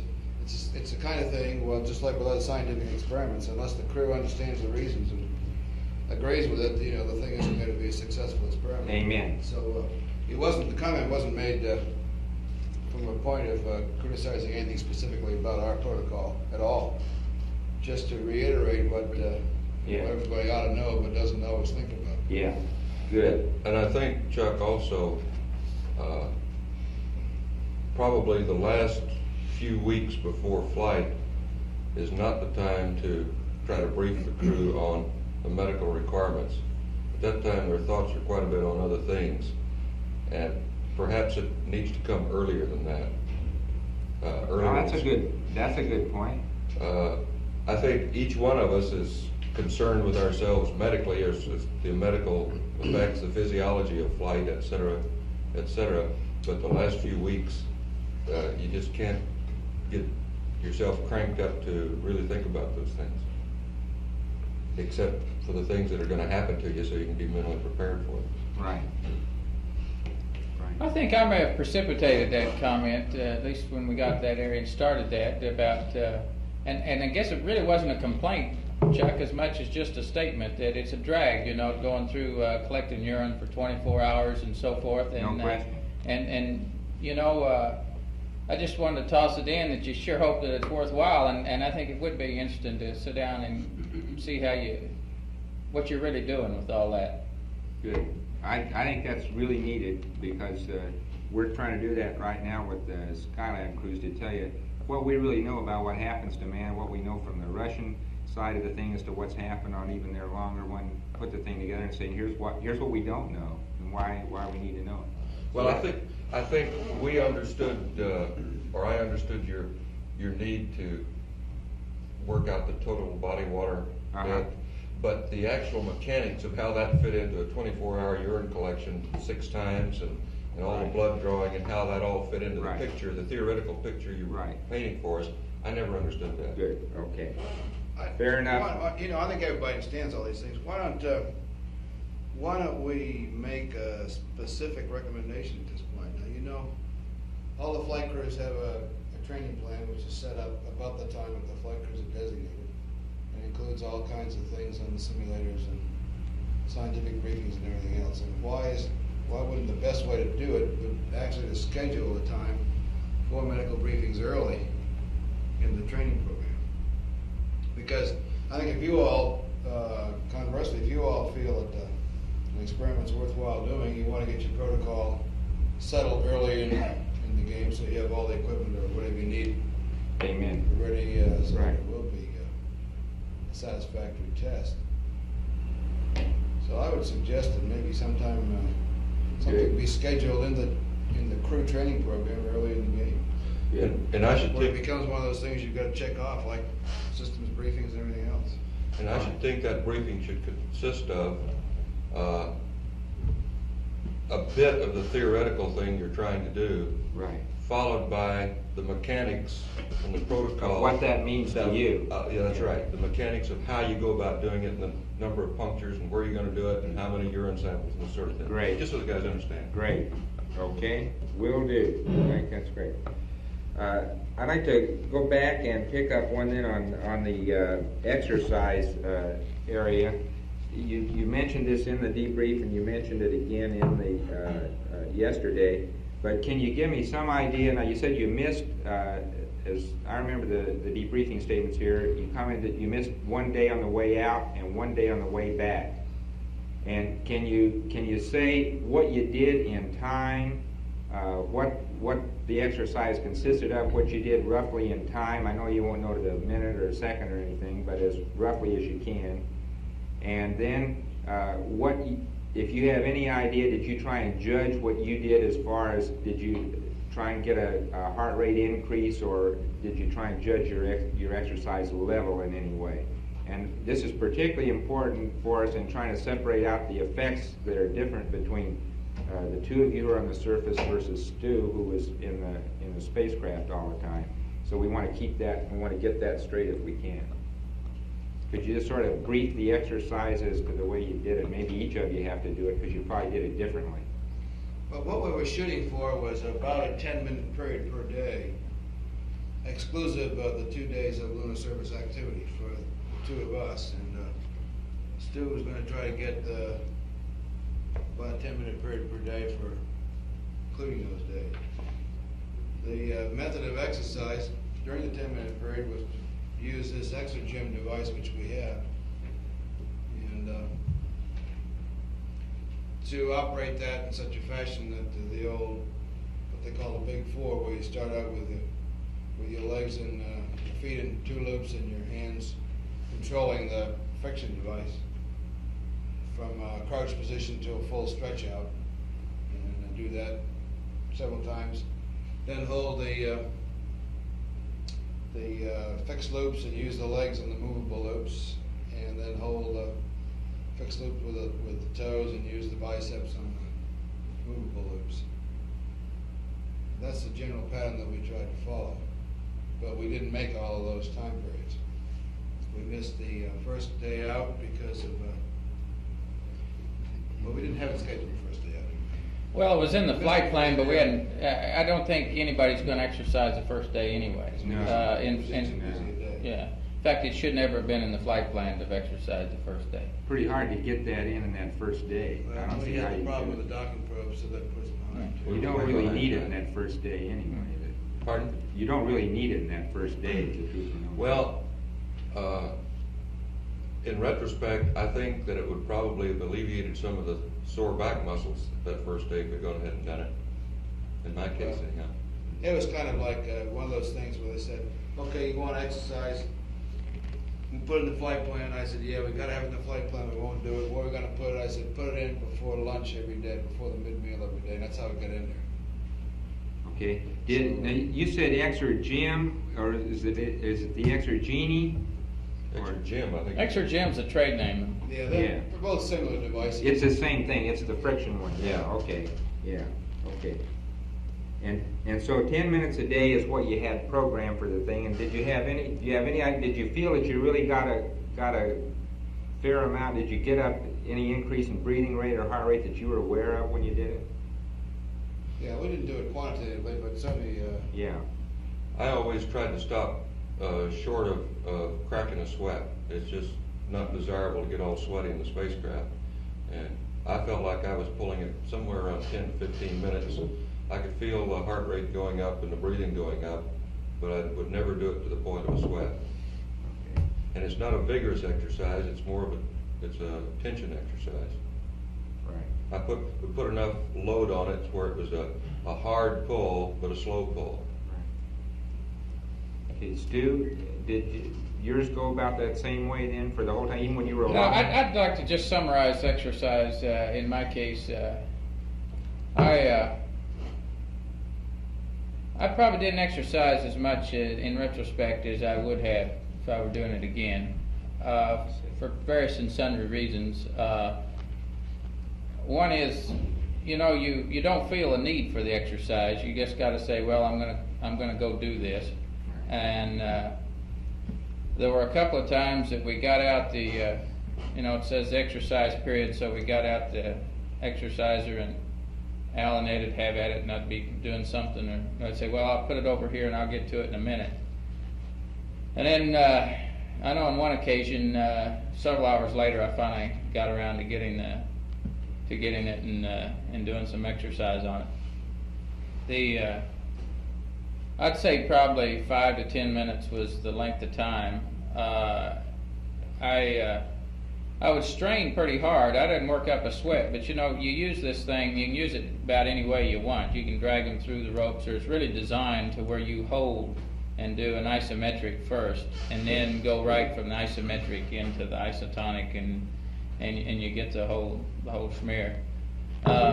So I'd hold pressure on the thing and strain against it, and you can strain as little or as hard as you want, but I'd strain reasonably hard and then relax the tension and pull it up. But I'm trying to think. I'm sure that I missed one exercise period on the way out completely that Al and Ed got in. I did no exercise at all in lunar orbit. Thinking of the exergem was never even crossed my mind for those 2 days. And then in preparation for entry, I said, boy, I'm really going to hit that on the way home. As it turned out, I barely got in the one exercise a day that we did on the way home. So I would say overall, I'm sure I didn't hit the exergem as much as I probably should have. Okay. I don't know how, from my point of view at least, how you, in a case like this, where you're trying to correlate the relationship of the exercise that Ed and I did, for example, and its benefits or lack thereof with respect to the lunar surface period, which was over 30 hours. I just think the basic workload there alone is enough different to put that exercise thing down the noise level. That's its contribution down the noise level as far as the two of us are concerned. I think that's probably very right now, and I think that the thing we want to know is, was Stu trying to make up for it in some way with exercise in the spacecraft? Because he obviously, there's no way he could make up for what you were doing on the lunar surface. He's trying to, but he had a real busy flight plan. Yeah. I don't think he could do it, and this is what I wanted to find out. Was he trying to do a lot more or something during that time? So. No, I wasn't. I think that'd be a difficult thing to try to do, really. I don't know. You're going to, maybe with the longer period in lunar orbit, CMP may not be quite as busy, or maybe. I suspect he probably will be. I think it's going to be difficult to get in much exercise there. But no, I wasn't. It's going to vary between individuals. Yeah. So it's obvious that Stu's greater interests were in running the spacecraft, and for example, the B-23s took a lot of time, which you might otherwise have allowed to. This is the kind of thing I'm talking about. But if you're going to get individuals to try to exercise and respond to exercise, then you're going to have to get to them really to explain the benefits or the crew as a result of that. Right. Because it really is an individual thing. That's right. And we haven't tried to set any numbers of times that you do anything or anything like that. And so I think we need to really carefully look at that as an area. Okay, Ed, while I added one that came up yesterday when you guys were talking about Myrtle, reminded me of the problems that you had in flight with the urine, kinking of the urine hose and so forth. How much time did you make a conscious effort in your own particular case, because this is important, trying to chase down your status post-flight here, of the time that you had the in-suit urine device on? Did you have it? Me? Well, yeah. It wasn't my hose, it was kinked, you know. Right. It was Al's. Yeah. I get her twice Al's was, is that right? Yeah. Apparently all the time. All the time. We, oh yeah. We had it on, I guess we have to look back on the transcript or look back over the flight plan to know when we took it off the first time. We all unsuited at the same time, which was about 7 hours into the flight, all right? Somewhere in there. And we put the UCTAs on PDI morning, and we took them off only when we got back to the spacecraft after docking. And it was on for those 2 periods only. And I never experienced any discomfort. I never had any problems whatsoever that we discussed pre-flight. No symptoms, no of any sort. Great. Well, it looks like, you know, we haven't had any you did well. How did you feel? That's another one we might just get out of the way. On fluid intake, it sounds like you all thought the water was great, and so you were drinking well. Were you trying to force fluids? Were you trying to consciously force fluids? Yeah, I think you and Al. In my case, anyhow, I tried to take a drink out of the water gun about every time I went by it. I did find that I preferred the juices to water, and surprisingly enough, as much as I did not care for the juices pre-flight, particularly, I didn't crave them or anything, we were drinking a couple of juices per meal a large portion of the time. I was. And in addition, taking a shot from the water gun about every time I'd go by it. I forced myself to drink the water, not that it tasted bad or anything, but just to keep the fluid intake up. And so I would drink water, you know, like Ed says, every time you pass the water gun, you say, well, I think I'll try some of that, and one person would take a drink of water and pass it around and would put it back up. As I understand, though, you stated in the debriefing you felt you drank about half as many juices as they did. I'd say that's probably a good average. No, I'd say probably a third less. A third less. Yeah, in juices. Mm-hmm. Okay. Yeah, you drank 2 juices at some point. Yeah, I drank 2 occasionally. Toward the end, I was drinking 2 more than I was, because a lot of times you drink a cocoa and a juice, and I'd bypass the cocoa, and I'd just drink a juice. So I'd say probably, and this is a wag, but I'd say a third less juice than they did. Okay.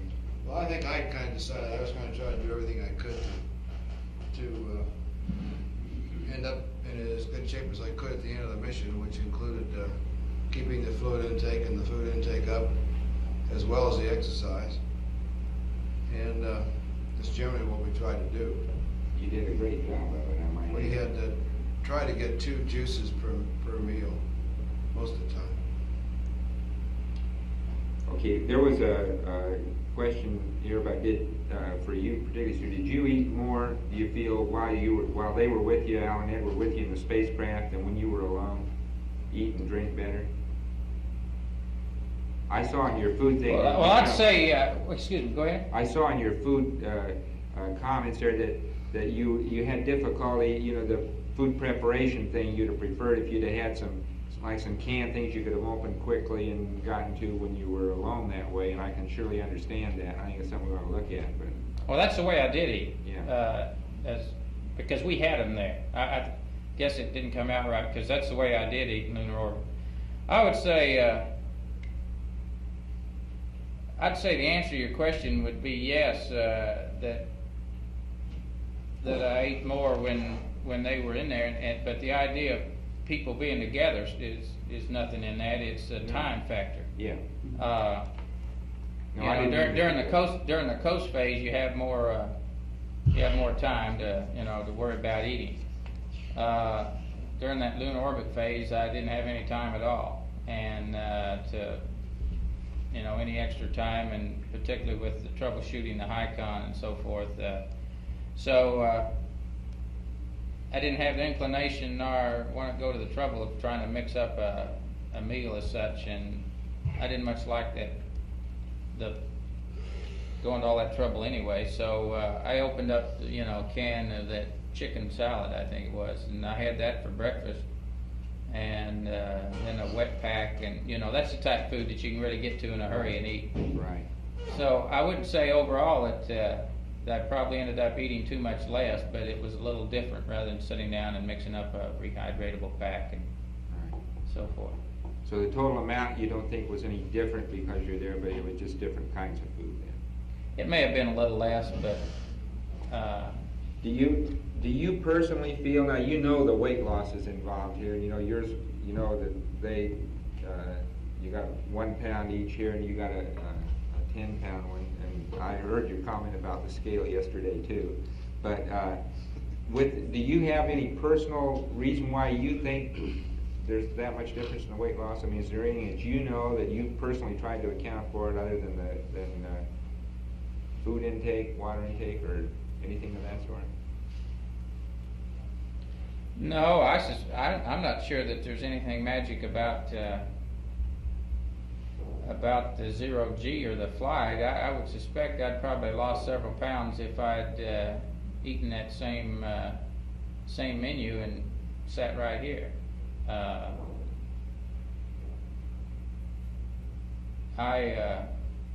I probably think that I was 3 or 4 pounds overweight when I went into the flight. As a matter of fact, I'm not a big eater, and during most of the time you come up on training, I drink a can of Sago and a can of V8 juice for breakfast, and then I'd eat a sandwich for lunch, and maybe drink 2 or 3 cans of beer and eat a sandwich in the evening. And 2 or 3.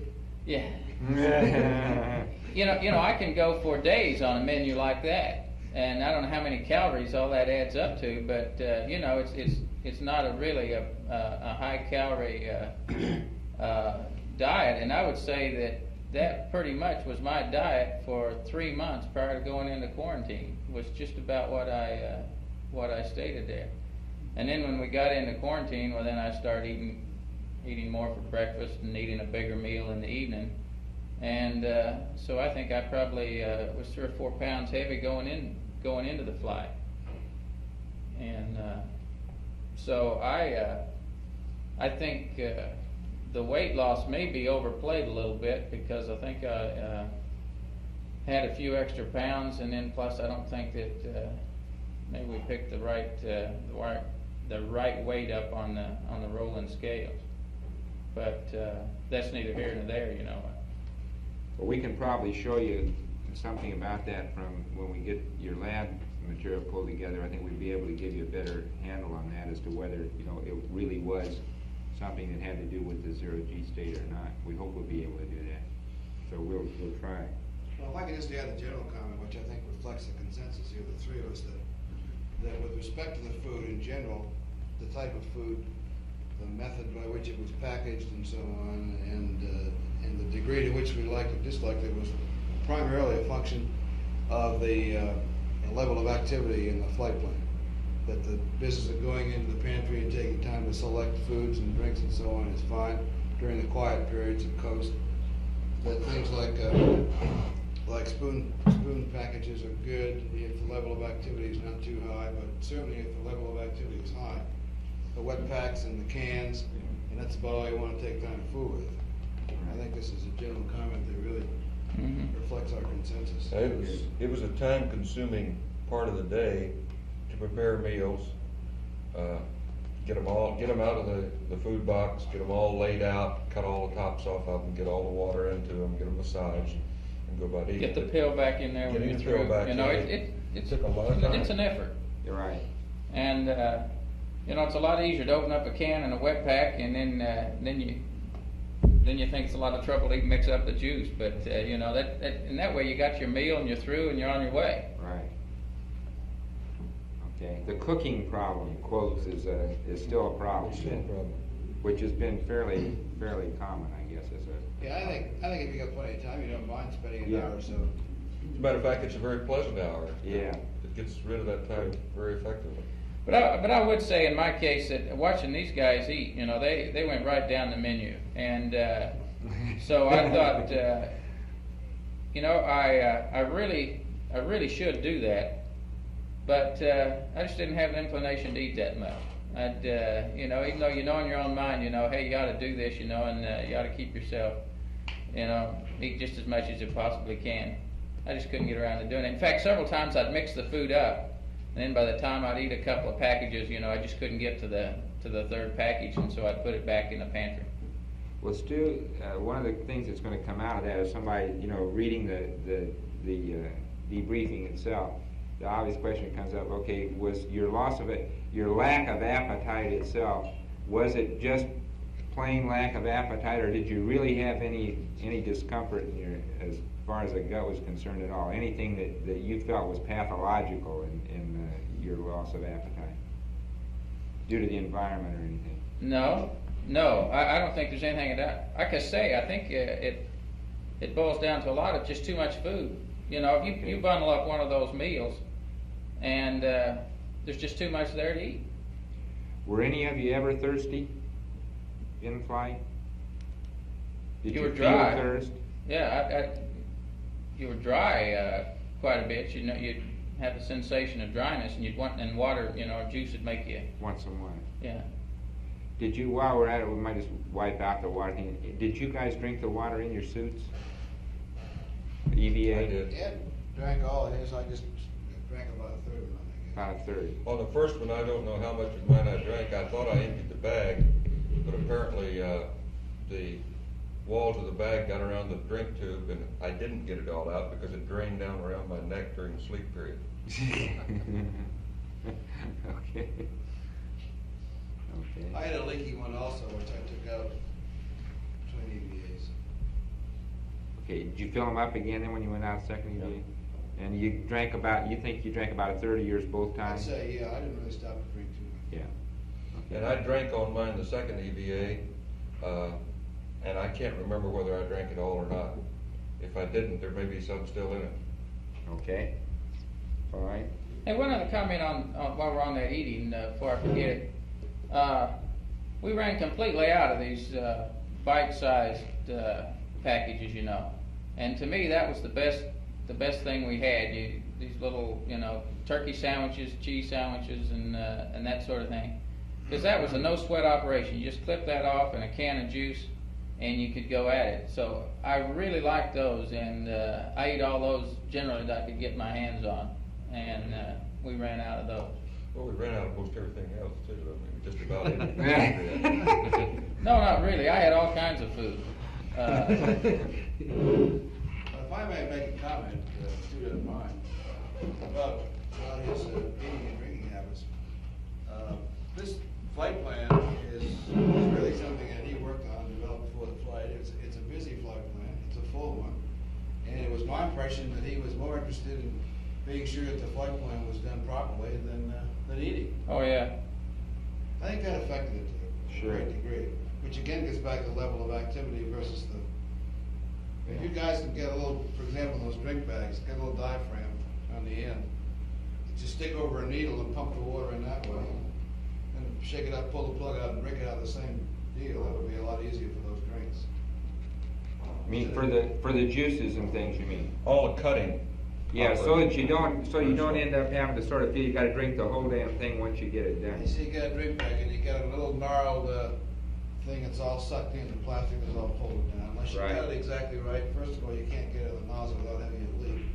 Then you get it all done, then you got to go cut the other end. And I was just thinking maybe it might be an easier way to put a diaphragm fitting on there that you could stick over a hypodermic type thing and get the water in that way. Might be a little bit quicker way to do it. Okay. Anything you do to make it easier is going to help increase the consumption. Right. Particularly during busy time periods. Okay.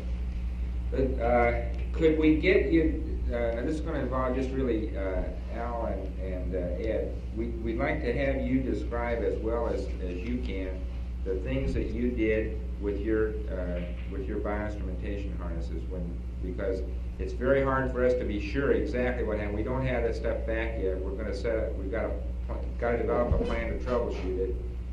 And as the thing that happened with yours, Al, just from our point. You want the actions, not the words, huh? Pardon? You want the actions, not the words. The actions, not the words, yeah. Okay. Well, you said some of the words too. But from our point of view, what happened with your particular harness is everything was fine when everybody left the MSOB. Okay, when you got into the spacecraft. Right after you got, apparently when you were getting cinched down somehow, because we had about 3 minutes or so after you were in the couch of good data on you. Then we began to get erratic data. It began to wander, the baseline began to wander all over the place. That continued to get worse and worse, and pretty soon it was going just full scale, which was totally unreadable. So the question was, okay, it was a question about hatch closure at that point in time. We decided right then. I said, well, hell, we're going to go without that because sure it's a sensor, and the only way to get at it anyway, we asked you then to try and press on those things. If that wouldn't do it, if that wouldn't reseat it, then the first opportunity would be when we got you actually in flight. Now, we don't know why, but it came back. It was gone still when you went over Australia. As you came back up on the States, magically, there we had data. And we went back to the MSOB from the firing room to catch that pass, and there you were, whap. That was beautiful, just as if nothing had ever happened. And you hadn't done a damn thing, because then we asked them, had you done anything? Now, as we understand, when you looked at that sensor then, that you did have some material had leaked out from underneath it, and we understand that you replaced that sensor, you cleaned up and replaced that sensor. Is that right? We didn't replace the sensor, no. Okay, just to cleaned it off, refilled it, put a new sticky back on it, and put it back on. Yeah, okay. That was the second day into the flight, though. Yeah, this was Yeah. like the second day. Right, yeah. That was the first time that we really, and that we asked you to do that then because we thought we'd get it out of the way before you got into the, okay. Now then you had another. I also changed the adapter, the CWG adapter, because at one time on the flight they said my comm wasn't very good. Yeah, your comm was terrible, right. We had a spare adapter, and so it changed that. Now, exactly when that was, I don't know. But that was pretty early, too. I think it was the first day, probably. Yeah, I think it was the first day. Al, that was the Lord's. That wouldn't have anything to do with the launch problem, because of course we're No. using a different. No, and we had a respiration on you. You can see respiration, but we didn't have the. That's good. Yeah, but we didn't have an ECG. That's very reassuring to me. That's right. Good. Hey, Al, can you correlate the reappearance of your EKG signal with any flight plan activity that you might have been doing? I sure can. I'm just as mystified about that as you were. I tried to press it through the suit and everything. It happened. You can't feel anything through the suit. Well, you were free then, though. You had your helmet and gloves off. It was 1 hour and 30 minutes GET, Al. I don't know if that rings any bells to you. Helmets and gloves are off at that time, and we were moving around with the post-insertion checklist, and there's some movement in the couch, so I dive in and get some things and pull them out, unstill that sort of stuff. It's just got to be that you were probably it was in the cinching down in the couch that it probably loosened that edge of that sensor somehow a little bit, and I don't know why.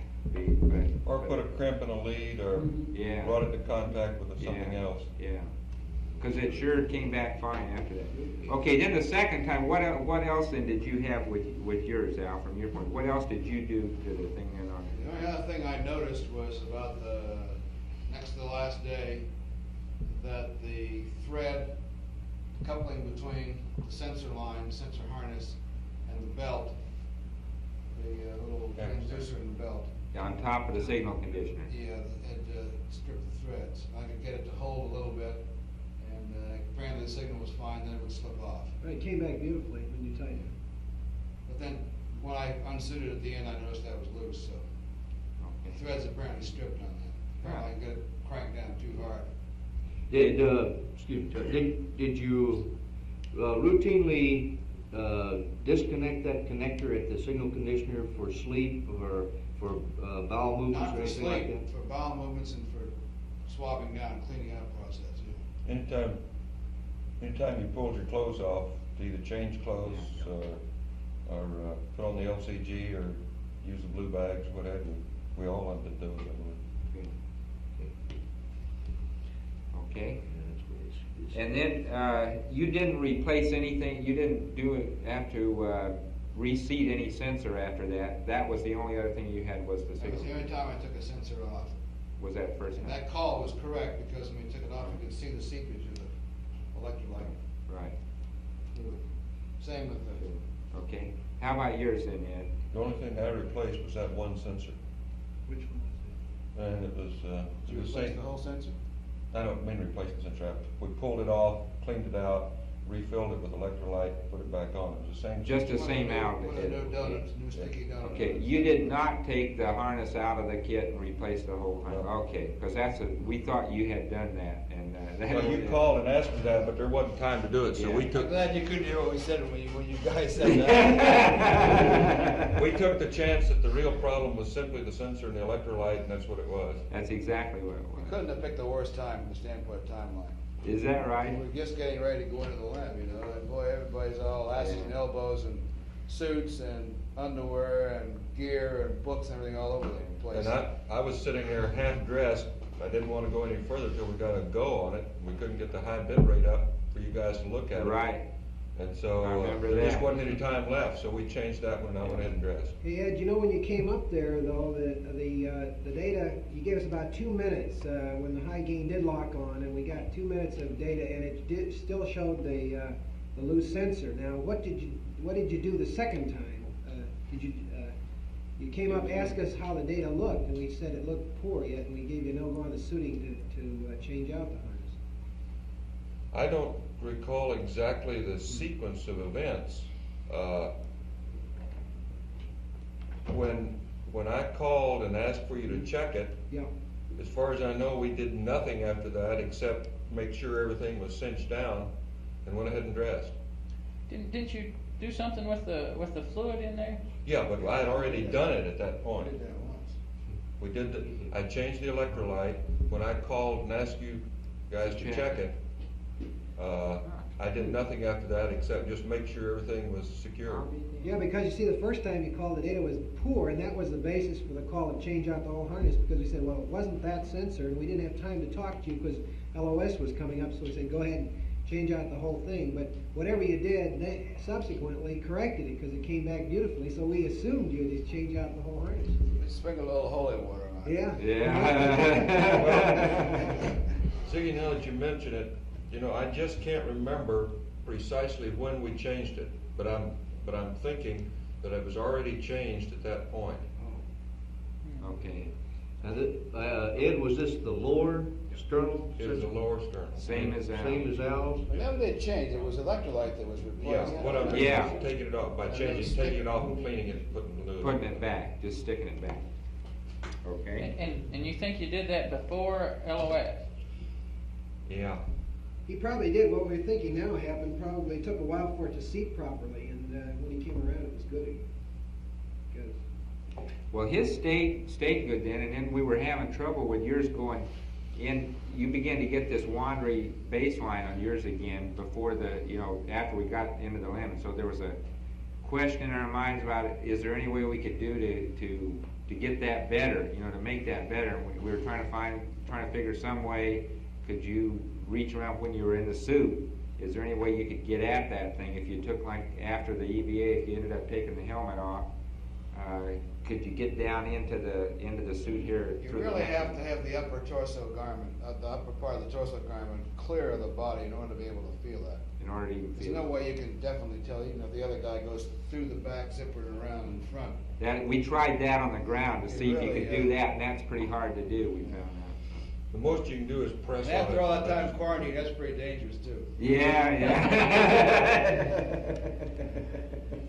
Depends on where it hands is up. Yeah. Okay. All right. Forget the EVA, just keep fooling with my sensor. You've got 2 hours to stop that. Yeah. Okay.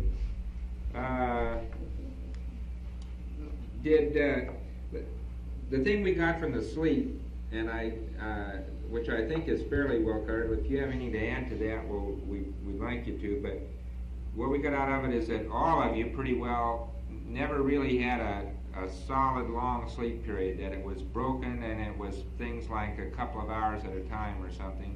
And I gather that the reasons for that varied. You had some difficulty with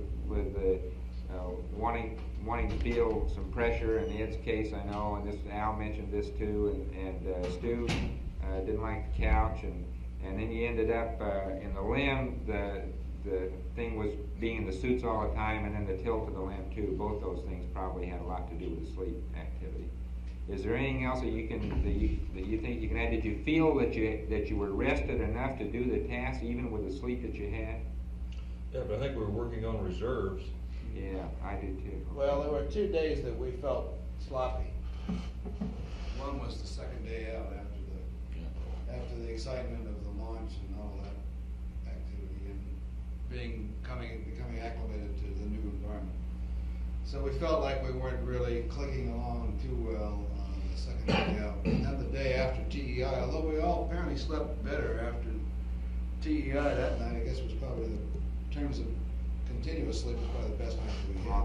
Still, the next day we felt like we were not really organized. We were getting things done, but the little things were not being handled as neatly as we would like to see them. So these are the only 2 days we felt that we weren't on top of the flight plan. I think, Chuck, I feel that for no longer than we work for 9 days, that you can get along on a fairly small amount of sleep, and just your reserves and your discipline and everything else makes you do the job properly. But in my case, I felt very strongly that I was on reserves, that physically I was going downhill, and it was of some concern to me that I wasn't getting enough sleep. I knew I wasn't getting enough sleep, and yet I felt fairly wide awake and alert on most of the days, except the 2 days Al was talking about. But sleeping to me was a very insecure experience.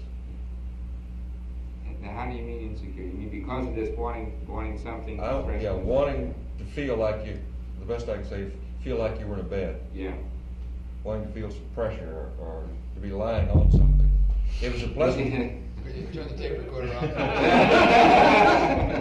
I still. I knew we'd get back to that. It was really a pleasant experience to be in 0G during the daytime, I thought. It wasn't quite so pleasant an experience at night. Well, did you feel, that brings up this thing, did you feel, I gather from Al's comments in particular, this business of using your legs and your feet to try and hang on to something, which has been described by other guys too at some length. Did you have a feeling that was the cause of this muscle business in your back more than, because that's been described and they've never been able to really put a handle on why they felt they had that. They've had this sort of a feeling that if they could just stretch that real good, it'd be great. You think it is due to the fact that were trying to lock onto something? Thank you, Jack. Yeah, as soon as, that's what I analyzed it after the first couple of days. I think we discussed it, as a matter of fact. And so we started exercising and then deliberately take time out to relax, not only during the sleep period, but also try to adapt ourselves to a relaxed state during the awake periods in the seats or on the optics or in the tunnel or something. And after the second day, it kind of went away. Yeah, that small of the back problem was gone after a couple of days. Wow. And in fact, I was kind of surprised at that. Woke up that first morning, and my back had bothered me during the night. And I didn't realize that Al and Ed's back was bothering them at that time too, And I said, I really didn't get that much sleep, but this sounds crazy as all hell, because I can lay on that big fine king size bed at the house, and if I get a lot of sleep. You know, if I lay there for say 10 or 11 hours, why the small of my back bothers me. Sure. And I said to these guys, I said, hey, this is crazy. I didn't sleep that much last night, but my back feels just like I'd got about 11 hours sleep. And they said, well, mine does too. And then, you know, then we got to talking about it. And but it was there, and it was very conscious to me that first night. In fact, I thought probably my back kept me from going to sleep as much as the new environment. Yeah.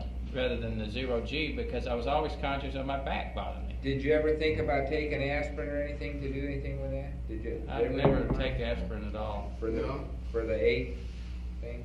I think until the time we discussed it, I was convinced that the reason I was feeling bad in the back was just not urinating for so damn long during that hole. I wondered if you and the wouldn't first think day. that. Yeah. I did think that. Yeah. And then after we started discussing it, I said, well, that may not be the problem, or if so, that's just part of the problem. Everybody's got it. Everybody's got it. Yeah. And I agree with Al that it has something to do with the way you try to use your feet to stabilize yourself.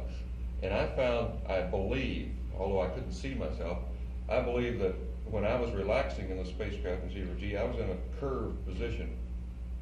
And it felt good to throw the shoulders back and straighten out, or to take the exergem and get some tension on those back muscles. Well, you tend to assume it's sort of like a fetal position. If you just totally relax, your legs will tend to float up and come up in a sort of a semi-seated position, and your hands would tend to float out about like this, and your back tends to bend some, so it tends to assume that kind of a position. If you just let all your muscles go, so you don't have any muscle float on.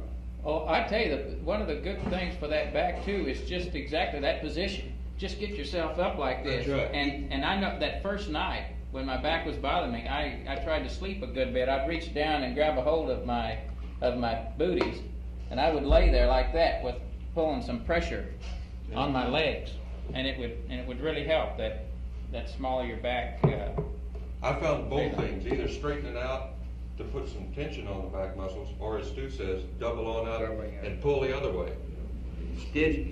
How about when you got back onto the carrier now, and you got into a bed then for the first time back in a 1G environment? Did you have any feeling? Did you have the feeling that you were real heavy, that you were sinking into the bed? Did you have that when you were on a table or anything, on the X-ray table or anything of that sort? None of you experienced that. How about weight of clothes? Did you have a feeling that your pants were too heavy, or they were falling, or anything like that when you first got back? Only thing I can remember about laying down on the bunk was it was a good relief to be able to lay on your stomach. You know, I generally, I don't know which way I sleep most, back or stomach or what, but you know, I always had the impression, no matter in what position you are in the spacecraft, you're on your back. And so I remember thinking of that. The first thing I laid down in the bunk was I stretched out on my back, and I thought, gee, I've been this way for 9 days. I think I'll turn over. So I rolled over on my stomach. It felt pretty good. Okay, did any of you have any dreams at all? Did you ever dream in flight at all? I did, but I couldn't for the life of me recall. Well, that doesn't matter. Yeah, I had dreams. But you did have dream activity, at least in the 0G state. Good, okay. Yeah, I think of that heavy feeling, Chuck. The only time I noticed it was after we had landed. We were still in the spacecraft. We unstrapped, and the spacecraft was bobbing around a little bit, but not too much.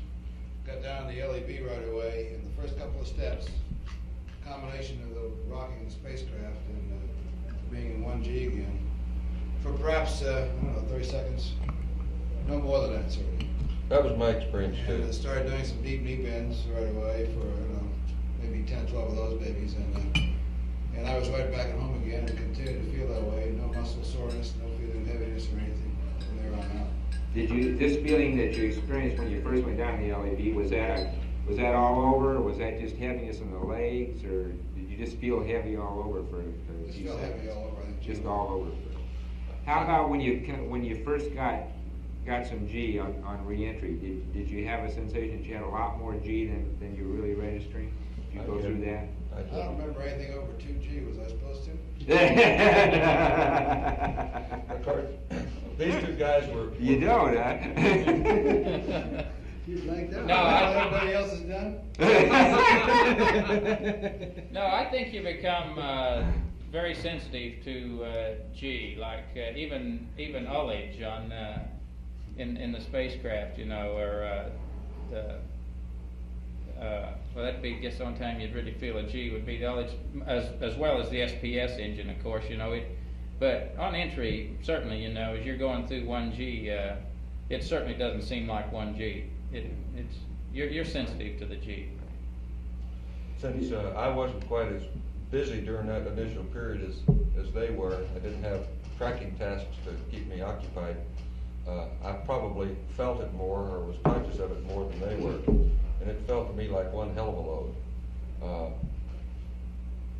In particular, my one task was to be watching the time, and I couldn't get my arm up to see the watch until after peak G let off. And then about 4 or 5 G, I could pull my arm up and take a look at it. And I had the same sensation that Al did. Right after I got out of the couch, I felt very, very heavy. And then with just a little bit of motion, it seemed to go away. And I'd say it kind of described a very sharp rise. The return to normal was a very sharp rise, and then an asymptotic to 1G, because I still stumbled a couple of times getting out of the helicopter. But I felt fine, except I just didn't have the sureness of footing that I would like to have. But that didn't last as far as footing. You know, that's an interesting thing that the Russians had after their 18-day flight. They had some real marked mobility problems that lasted for days, and you didn't have. We've never had anything of that degree. We've always had some initial footing problem. You know, just getting used to being back in the 1G environment, and then you're on a ship too, which is moving around, and this didn't last for any of you for longer than a few minutes, really getting out of the house. I never felt lightheaded at all. No, neither did I lightheaded. How about putting your feet in the right place? Did you feel like when you were walking that you were walking normally that your steps were normal and everything? You didn't have to worry about where your feet were? No, I think that up to the point we got in the MQF, I felt that I took a little care to make sure my foot was going where it was supposed to be going. But it wasn't out of the ordinary, you know, really severe or anything. No. It seemed to be improving very rapidly from a very heavy state for the first 30 to 45 seconds after I got out of the couch to within an hour or so after I was in the MQF, the footing was very sure. But I do remember stumbling once going into the MQF from the helicopter, and I didn't see anything to stumble over. I stumbled. You know, I think, hell, you'd do that right now, though. If you're going to walk out of that door with a television camera on you, and you're going to walk up to the front steps, you'd be more conscious of your footing. Exactly what I was thinking. Yeah, You'd be more conscious of your footing, whether or not you'd been in 0G or not. Sure, if you're carrying a load, you're going to look very carefully where you're sitting. Yeah. You don't want to not get knocked down. Yeah, and you in particular know that, you know, you've just come back from a flight, and people are going to be watching how you're walking and all of this stuff. So, you know, it's in your mind, and, you know, you've got to walk this 30 feet to the MQF, so just naturally you're more conscious of where you're going to put your Well, I may have psyched myself into stumbling for that reason, but nevertheless I did stumble. In spite of the fact that I was conscious of the fact that TV cameras were on. Okay. Did you notice any distortion of your facial features at all? When you look at the TV, the in-flight TV, as we watched you, you know, when inside the spacecraft, you get the impression that your faces are not like they are now, that they're much rounder, that's a thing that you see on the TV. Is that true? Did you feel that when you were looking at each other? No, but I observed that when I saw a picture of us taken from that TV, and I didn't think anything about it until you mentioned it. You look quite round. You look much different than you do now. It's very rounded, but you weren't aware of that looking at each other. You know, Al Bean had made a comment of that in the 12 report, that after he got into orbit, he looked around and everybody looked 20 pounds heavier, and I remembered that, and I looked at these guys, you know, they look just as bad then as they do now. I had remembered that comment from Al Bean's report, and I really didn't notice it. Yeah, they were, the 12 crew, I guess, been the one that was the most impressed with that of anybody, and they noted that they felt even that they had redness of the face for several hours after they first achieved orbit. But, well, it's the general feeling of fullness, I think, yeah. is there. But I mean, just to look at a person and see his face puffed up, I didn't notice that at all. Maybe it was just lack of observation, but Or maybe for the first 5 hours we were too busy doing other things. Observed that. Did you have any sensation that in the first 24 hours in flight that you urinated more than you normally would, than you did the rest of the flight time? I don't know. That's a hard thing to remember, but do you have any idea that you did that at all? I went I know 7 that hours first- without it all. I never used my UCTA. That first one was a whopper, I know that. Of course, you got a lot of excitement to make it a whopper anyway, so it's hard to. No real. No feeling one way or the other on that, is there? Okay. Can you comment on the work that you did EVA out on the lunar surface as far as what you felt based versus your ground training? Did you think it was harder, easier, or about the same? And secondly, as a second question to that, did either of you feel really physically tired to the point that you knew that you were really tired during the EVAs, even going up cone?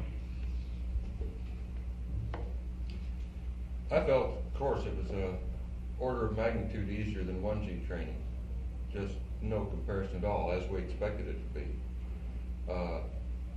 And as far as being tired, I think I had already made up my mind that I did not want to sweat on the moon. That I was going to keep the water up and I was going to keep rested enough so that I didn't sweat for consumables and for fatigue purposes.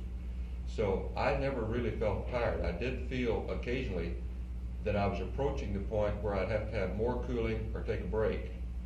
But it wasn't because of a tired feeling, it was the desire to program and plan consumables the way we wanted to. And not be hot. Okay. So I felt in my mind that I was stopping short of the point of fatigue as a direct plan of not wanting to use up consumables. How about you, Al? Well, it's kind of hard to equate the pre-flight stuff with flight stuff. First place, you're not using the LCG in the pre-flight stuff, and you're lifting essentially 1G pieces of equipment around and so on. So it's pretty hard to equate the two in my mind as to whether it was harder or easier in flight from the standpoint of the total work output. But certainly, standpoint of ease of mobility and so on, as Ed says, it's a lot easier to get around. I think you travel a lot faster and easier on the lunar surface as a general comment to start off. EVA 1, I did not feel uncomfortable at any time at all. EVA 2, I think the fact that I was aware of the workload was manifested primarily in the respiration rate as opposed to anything else. I didn't feel as though the body heat was going up too much, the deep body heat was going up too much. I think this is primarily because of the circulating fluid in the LCG. And I was not aware of any profuse sweating, just a little faint tinge of sweating, a blush, whatever you want to call it. It was when I went to the medium flow on the water. So I think, and of course you're not really aware of increase in heart rate either unless you specifically stop and measure it somehow. Right. So I think to me the thing that was most obvious about the increased workload was the respiration rate. And at times I think we suggested climbing the steepest grade of the crater that cone that we stop and take a rest. I think you all suggest that Right. as well. Right. But from the standpoint of being tired to the degree where I didn't want to press on after a short rest period, no, I didn't feel that at any time until after the 2 days was over and we were back in the command module. Never really felt like I was behind the power curve as far as the total workload was concerned. Well, we'll try and give you some firm feeling for what happened with your EVAs when we do this later. You know, we can show you actually what you know. You did have some times where you both got heart rates that were up in the 150 area, and this is why we felt, and your respiratory rates were very audible, and we didn't have a respiration trace on you at that time, as you know, but you did have very audible respiratory rates, and it was obvious that you were increasing those. And Al, I think you began to store, I think the thing is you kept yours on men for a long time, and then when you did turn up to medium flow, you just left it there a short period of time, and it didn't kick your rate down as much because you still were maintaining some of that heat in there. Now, it wasn't enough to make you sweat apparently. And then when you started doing that, turning it on a little bit longer, each time it just settled right back down. You didn't have any trouble with it at all. But both of you came down very well. When you would rest, your rates dropped down. And that's contrary to what happened on 12, where they didn't drop down when they rested. And yours did very well. They just dropped, they'd come right on down as soon as you stopped doing the activity. So that do you have a feeling that you could have, you have a feeling, any recommendations about extending EVAs now? I mean, do you feel that it would be possible with proper consumables, of course, that you could, that it's physically possible to do that? I sure do. The thing that bothered me was the worrying about consumables. Knowing that we were getting a higher metabolic load, the higher heart rate, more oxygen consumption going up Cone Crater, and that I was spending more time on between minimum and intermediate cooling because we were deliberately rushing to try to make up time. I started worrying about consumables, and especially in the water and the oxygen. And I felt that was a limiting factor. I didn't feel that I was the limiting factor. Just the oxygen and the water I was consuming were bothering me. Well, we tried to give you the word that, that you were pretty fat on consumables really at the time. We thought you were trying to save consumables, obviously. Yeah, we were. Yeah, and understandably so. And so we wanted you to know that you had enough and you could go to medium flow without really getting yourself in a hole was the thing we wanted you to know. And after you did that, I spent considerably more time on between minimum and intermediate cooling. Yeah, you did. Yeah, right. So did Al. Yeah, you both did. Incidentally, I think that the comment is, I'd like to comment about total workload with respect to the 2-day period. I wouldn't want to see a crew ever plan to do any more than we did in those 2 days. Oh, amen. As far as I'm concerned, that's about as heavy a workload as anybody ought to do. And certainly, if you're going to go out for longer periods of EVA, you ought to allow longer periods of resting. Amen. And make sure somehow that they get to rest. Yeah. Just allowing the time doesn't necessarily assure rest. Well, tell me, if you had, in the limb, I gather one of the things that you think would help, of course, would be getting out of a suit. That certainly would help if you could get out of a suit in the limb, no question about that. If you had something for sleep, would you take it? Would you guys have taken it in the limb if you had something for sleep, do you think? I don't think so, because I don't know about Ed, but I certainly don't take that kind of medication here in the ground.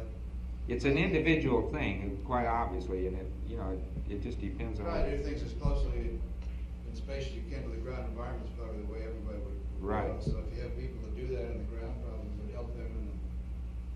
I prefer to see us using more natural means of getting to sleep as opposed to an artificial means. You'd like to have something to sleep on, what you say. Back to that again. I think the suit's a big thing, as far as I was concerned. Yeah.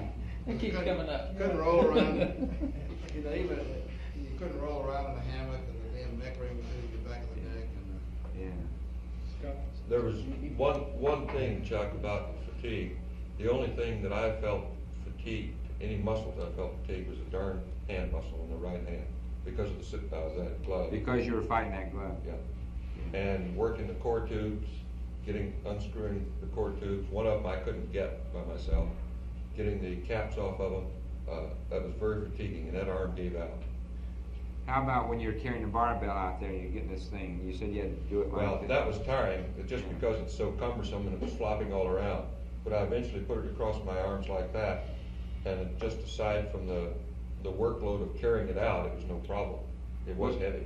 Was the weight seem different? Because you commented at the time, and it looked like you were having trouble getting out there with that thing. Was it the weight of it, or was it just the fact that it was vibrating, that it was sort of like a fishing rod? It was mostly the vibration of it, just the flopping of it. Flopping up and down. However, I think that it was heavier than I expected from the 1.6G mock-up. But we had never carried it that far in training, and I think we've made that recommendation that at least once the guys ought to carry it the whole way. The whole way. But it was primarily the flopping of those weights on the end that were giving me trouble. Okay. Let's get the, I gather that on this bowel movement thing that the preps and so forth, you had a good comment in there that went fairly well. You all did the same thing we knew pre-flight anyway. Now, how did it work out though? And the thing, do you remember, can you just tell us each one how you went? I gather Ed went almost to the end without having one, according to a comment. Where did you go? When did Bad you? he didn't.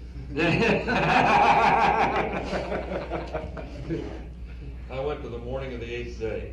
To the morning of the 8th day was the first one. And that's the only one, I assume. Yeah.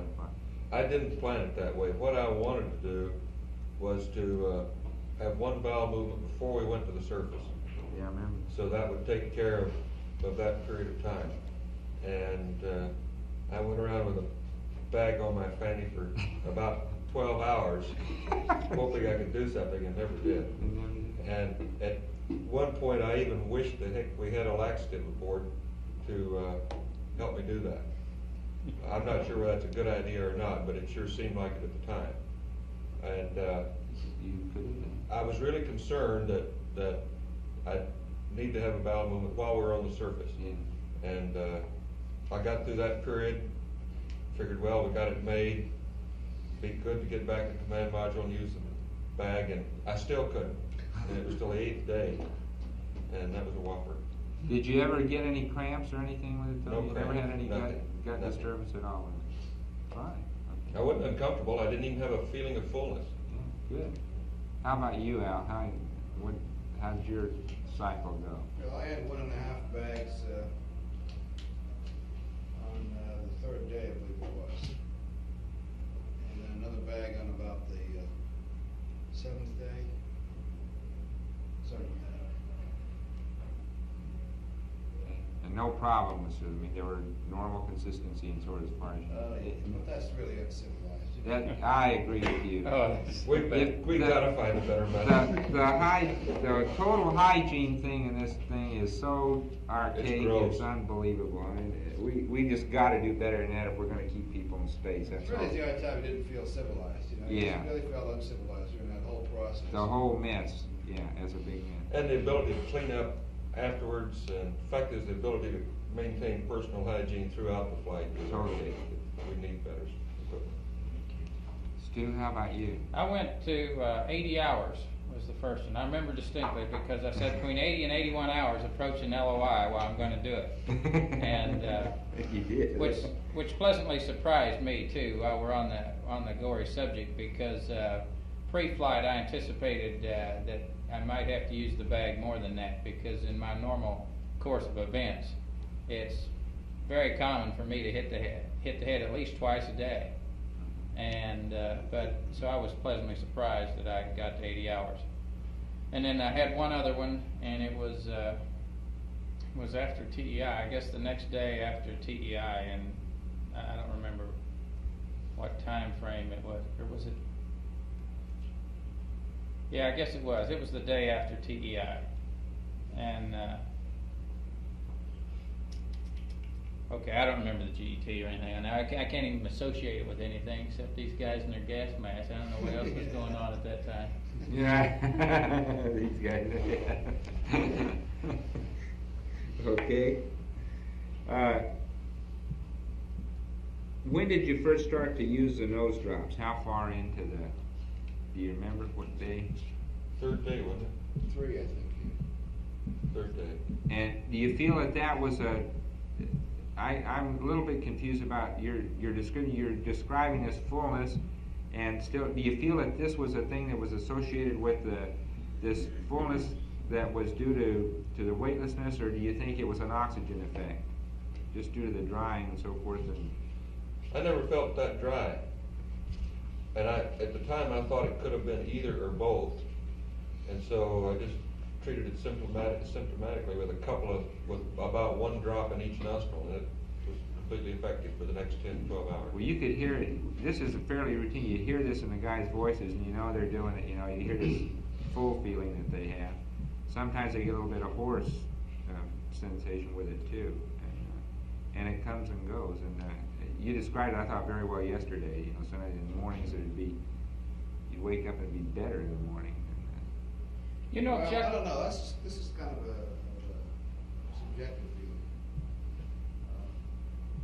Kind of felt that maybe the whole full head sensation was related to a readjustment of the whole cardiovascular system, and therefore, It is. if you could relax a little bit in the evening, it ought to help it. This is my theory. Yeah. Maybe I kind of wished it that way. I don't know. It's just a general feeling, nothing to substantiate quantitatively. And I think as far as the nose drops are concerned, it helped with the mucus, but it didn't help the overall fullness sensation. Did they work all right? I know we got a special one with Stu here, but did they work all right? I mean, did the Just like drop- they should have, or Yes, like I it cleared out expected to. it made it clear out the mucus temporarily, a few hours. Yeah, okay. And Stu, what about now, did you just give yourself too big a slug? Is that what happened to it, or? I think I probably did, Chuck. I'm sure that's what happened. You know, I said, well, I hadn't used any up to then, but on entry, you know, and I thought, well, I think I'll just use some of these beauties. And I think gave me too big a dose in the right nostril here, because boy, my eyes started watering, and I could feel it in my sinuses and everything else. And but it lasted maybe an hour, and by the time, I guess I probably did that a couple, 3 hours prior to entry, and an hour later, you know, I think most of the symptoms have gone away. Either that or you're getting closer to entry and you stop worrying about it. But yeah, I did. I think I overdid it, and I just, you know, I hardly ever take any nose drops or anything, and maybe I just got too much in there.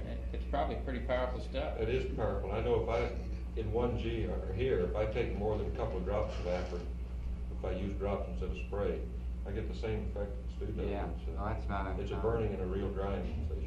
And it wasn't a lack of briefing or not trying it before flight or anything like that. I think I was just a little overzealous in the application. Well, you know, 2 drops are good, give it 4. Yeah, you know, what the hell. Did you feel that you got any? Did you get a tachycardia with that? Did you get a real increase in heart rate with that? Oh, I don't have the foggiest idea. You didn't feel it anyway. Yeah. Gee, Y'all had the. He pumped a little more adrenaline. He got mad at us for suggesting that we use the gun. Yeah, I was teed off at the suggestion. Did any? You all had some evidence in your ears on the first exam when Bill saw you of having some bubbles in there. And did you have any sensation during reentry that you were having trouble clearing your ears? Any of you? No sensation. No. It's surprising to me. I was looking for it. And surprisingly enough, I had no problems at all. Not a bit. I could feel the pressure change, but I could hear them pop. But you know, I did that too on my suit integrity check. I could feel the pressure. Yeah. You know, and you just sort of pop it. And I'd like to make a comment before I forget about this voice sounding full. You know, I noticed that you'll do that a lot if you. I think maybe it's because the atmosphere is dry, but if you're doing a lot of talking, and then you come on, and I would notice myself sounding full, and I say, gee, I'm sounding like that, and my head wasn't consciously full at all, but I could tell in my voice that I was sounding. Hear it in your voice. If you've been doing a lot of talking. Right. Well, that's true. If you do, you know, like if you end up just talking all the time, like if you end up here like in a session yesterday where you talked a lot during the DB, you may even have that kind of thing. If you just talk a lot during the day, you can have it. We don't have too much else to do in here, Charles. Yeah, I know. Now we're back to that. Hey, Chuck, comment on those We're looking for somebody to cut a glove. Who is it? Maybe that's going to happen, Bill. Comment on the Afrin bottles. They, the pressure gets to them and they separate into a jillion bubbles, and that emulsion is very bubbly and filled with air. As soon as you take the cap off, it comes out, starts leaking. It's a little ullage in the bottom. Yeah. Okay. And it's kind of difficult to control that stuff when you use it. That was the first time you opened the bottle or after? Always, always. Every time you open Yeah. it. What technique did they use for applying the nose drops? Okay, Clarence, what technique did you use for applying the nose drops? How did you put them in? Very gentle squeeze, trying to get just one drop at a time out. Just put the dropper up. And let Put it it go. in there and hosed it. Just like we told him to. Yeah. Good boy, Red.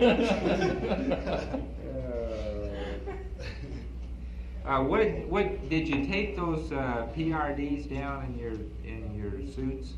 Tape them? You'll never believe it, Charles. We had zipper pockets. You're kidding! No. It's unbelievable. They were there. We pulled out those coveralls and there were zippers on them. First time we'd seen zippers in the whole training cycle. I'll be Oh, so dead. they're not on the training suits, they're just on the flight suits? Just on is that flight. it? Okay. Well, how about that? Okay. What do you know? We had requested it way back and forgotten about that we'd made the official request and it was already in the mail and nobody knew about it. And none of the training devices were that way, but lo and behold, out of the package they came and there was it. There they were. Well, that's great. They were great too. Really nice.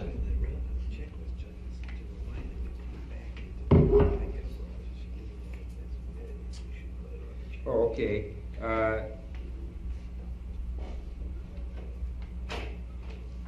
Well, I don't understand where that is. Well, when you remove your PGAs, Al, is there a point in the checklist where we should include the removal of the PRDs back into your flight coveralls, or is that not there? Or what? It already says, take all the items out of here. Oh, it does? Okay. It Yeah, says if that happens to be one that's by itself, I see. and if you forget that extra pocket's there, you'll forget it. Well, now, it's listed in there, when we take the suits off the first day.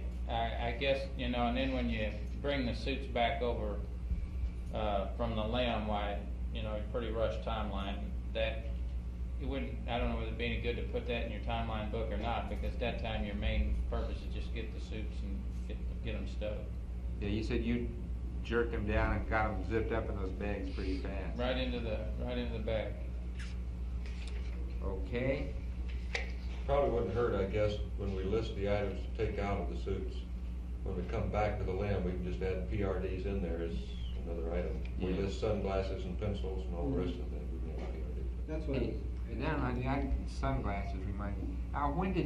When you said you used sunglasses, you're the only one who did use some sunglasses. Corrective lenses. Is that right? I used prescription lenses. Corrective lenses. Oh, okay. When did you use the corrective one? A couple times when I had to read small print in the flight plan thing. In the command module deal.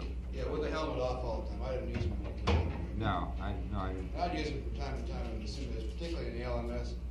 The only time when I can get adapters for low light levels. Yeah.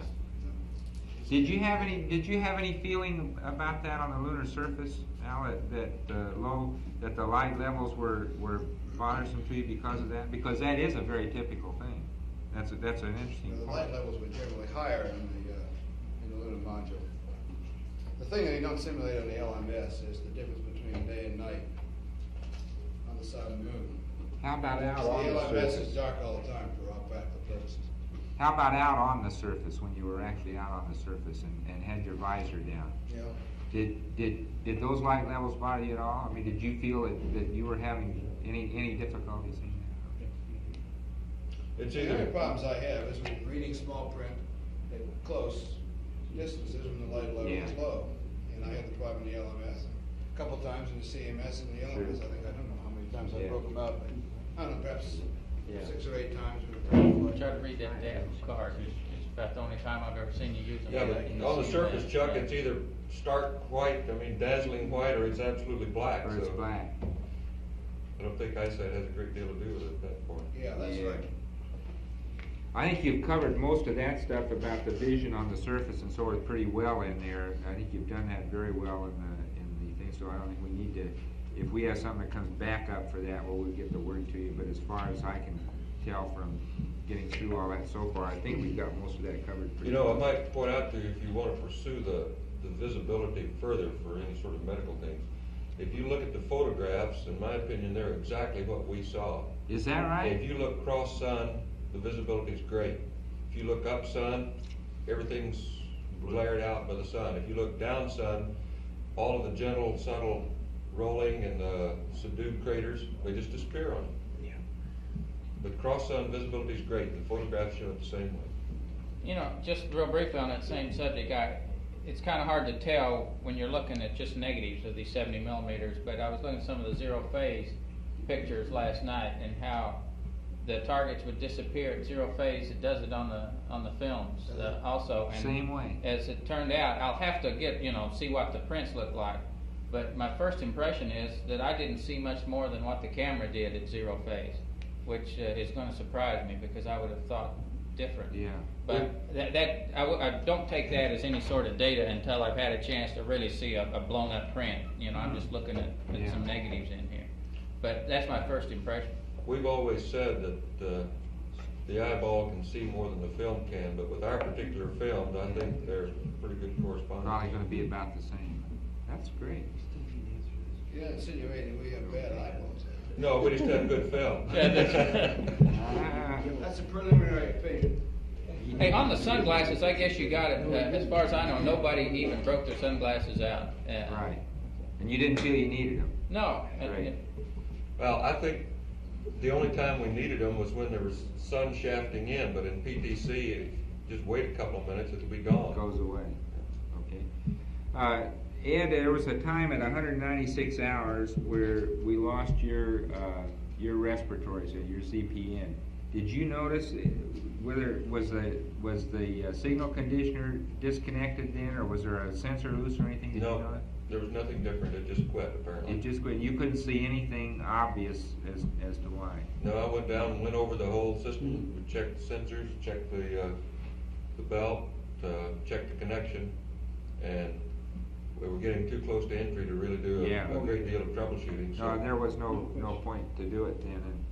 Okay, fine. Well, we're going to check those things. We never had a signal conditioner as such fail, and that's one of the things that's sort of interesting. If it wasn't a sensor problem, we want to be sure and check those signal conditioners out.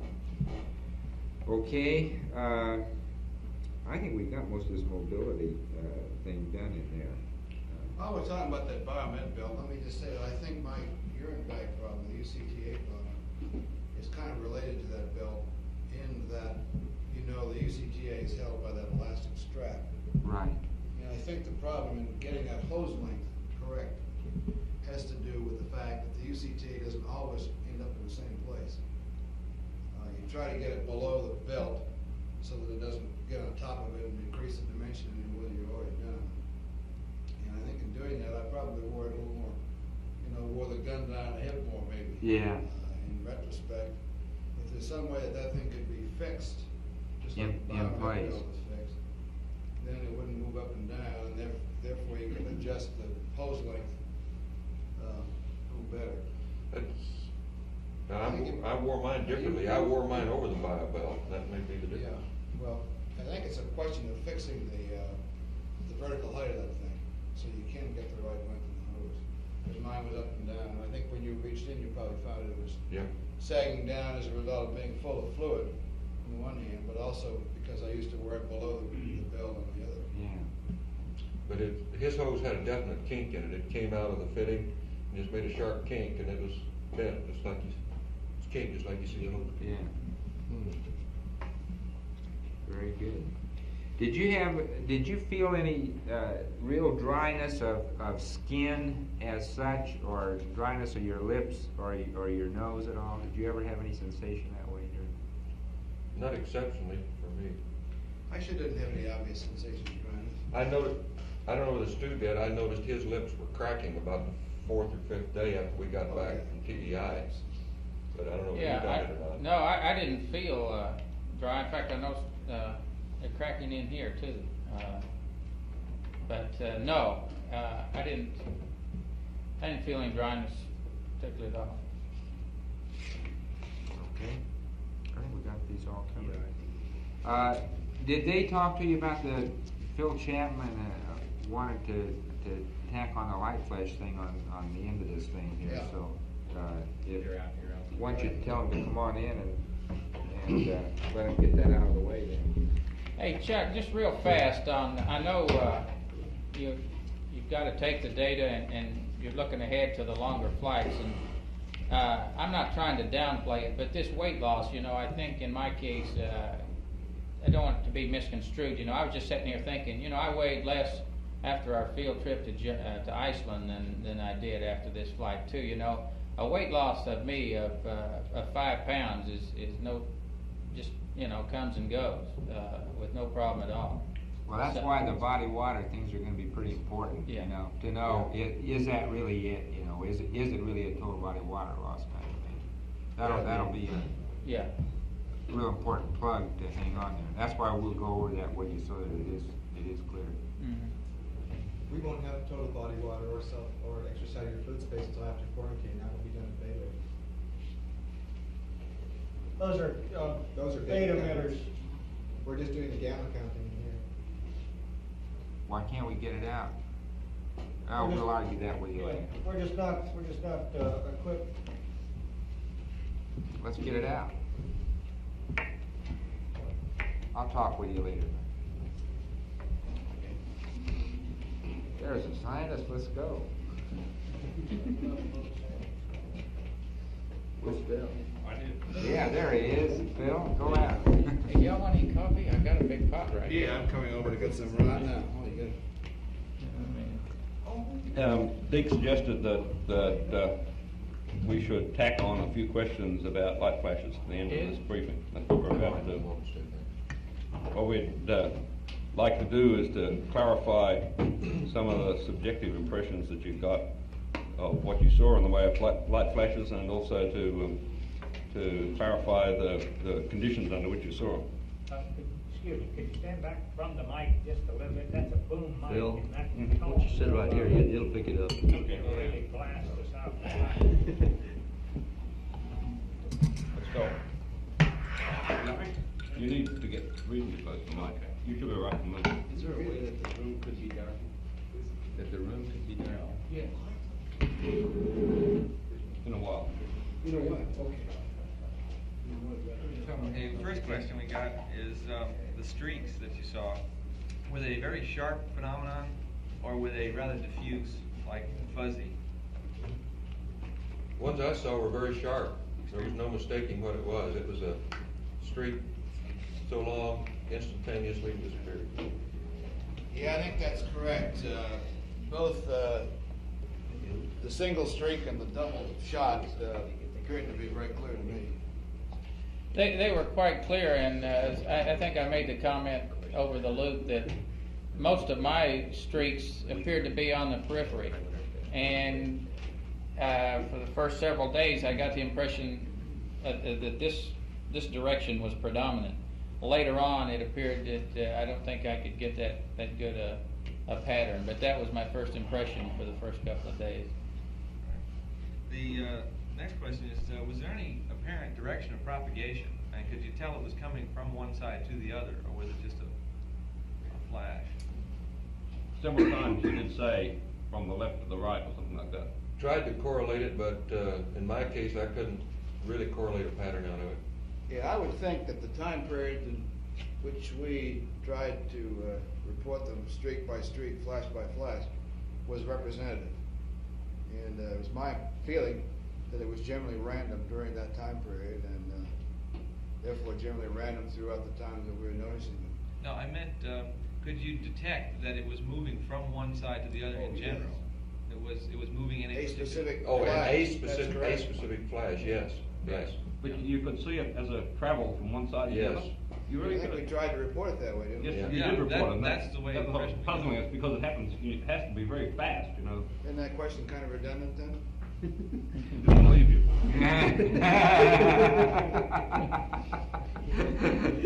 Was there some character to these flashes that had some aspect of direction?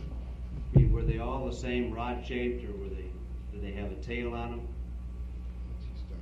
Well, what I saw, what I reported as a streak was simply that.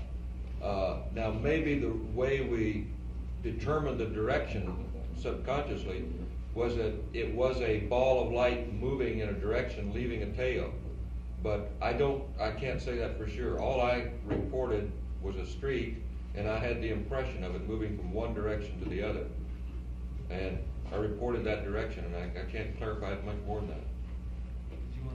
Maybe while you're asking a question, if we just douse the lights, I think they can see this in the darkened room, but just try it. The idea is to try to see whether this is what you saw or similar to it. I think you need the lights out there. Well, can you see anything? Yeah, except that's what it looked like, except it was traveling. In other words, it started out and it definitely progressed across the field of view. Direction of motion per individual. Was it that bright? Yeah, except you're not traveling. It was traveling. You saw it as a point that made a streak. I never did see two simultaneously either. Neither did I. Now, you have two streaks on that. I never saw that. At one time you said you saw a semicolon-shaped thing. Saw what? A semicolon.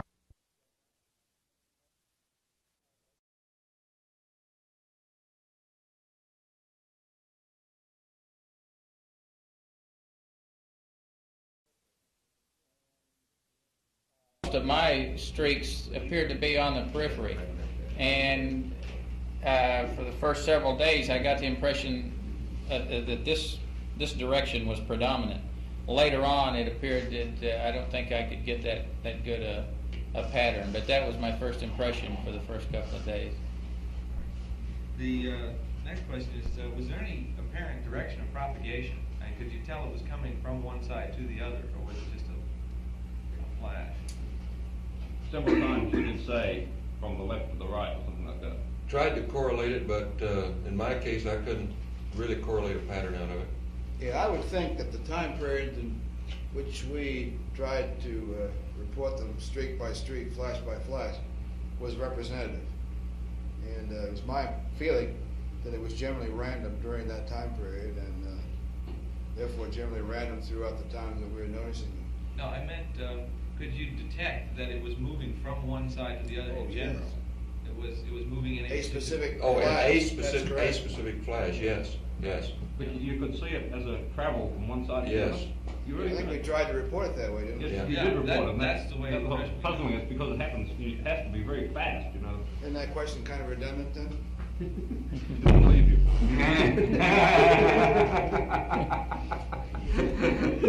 Was there some character to these flashes that had some aspect of direction? I mean, were they all the same rod-shaped, or did they have a tail on them?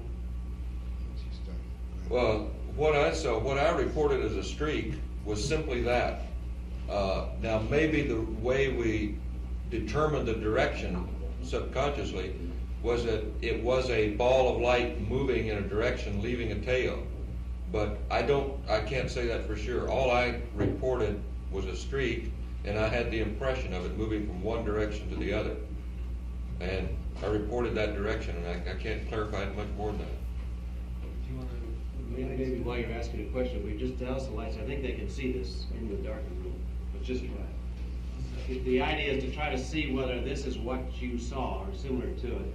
I think you need the lights out there. Well, can you see anything? Yeah, except that's what it looked like, except it was traveling. In other words, it started out and it definitely progressed across the field of view. Direction of motion per individual. Was it that bright?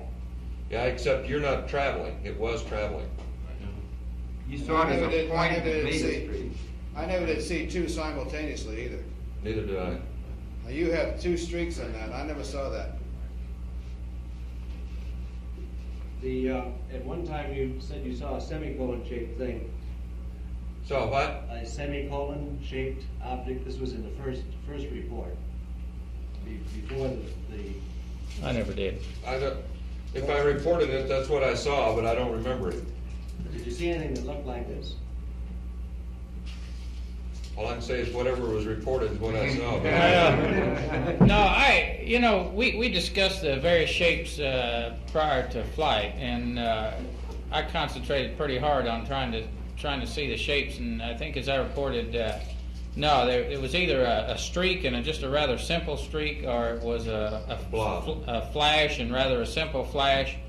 Nothing too exotic about it. And on a more rare one would be maybe just a pinpoint of light for an instant, rather than get the idea of a flash. So it would just be a pinpoint for a second and it would be gone. But that was more rare than the other two. By a flash, you mean a distributed sort of thing? Yeah, I meant, like watching an explosion. Just a ball versus just a steady dot. Yes. Was it like this at all? Can you see that? No. Can you see this one? No? I can see it. Can't see it. We're not getting any light. I don't think it's lighting. Oh, there was something just as you turned it there. Okay, I can see that. I mean, multiple, well, this one.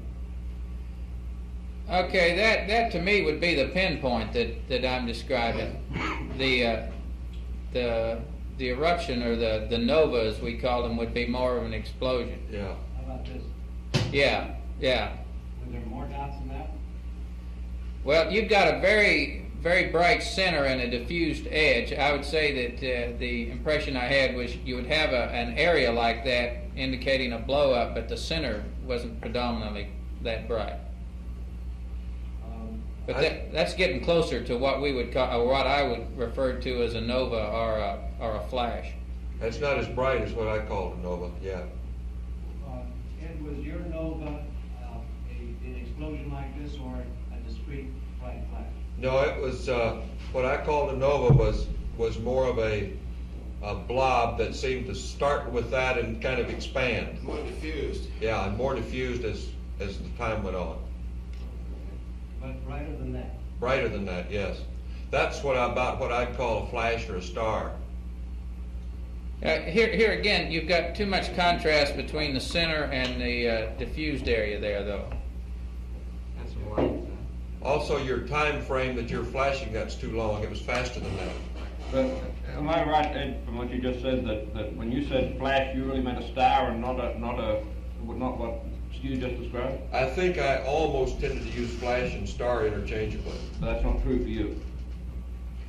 No, when I flash, nova to me were essentially the same thing. The only distinction I make is the pinpoint versus an explosion.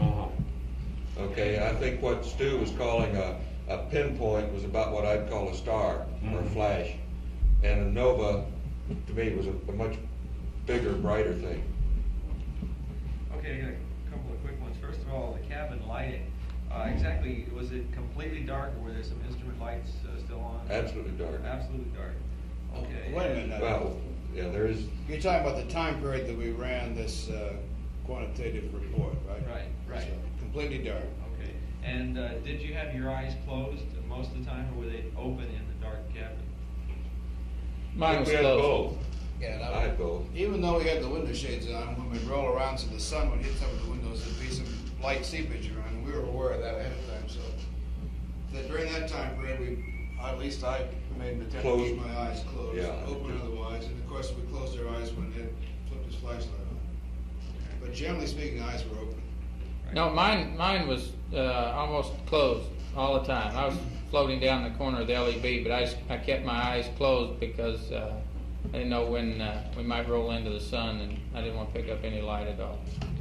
Okay, the next question on the flashlight was when you shined it in your eyes, what was the approximate duration in each eye? About how many seconds? Well, I just kind of moved it across for 5 seconds or so. 5 or 6 seconds. It hurt. It was very bright. And next question on still your orientation in the LEB. You said you were looking toward plus X. Were you across? I was generally, you know how you have the 3 couches, and plus X is up.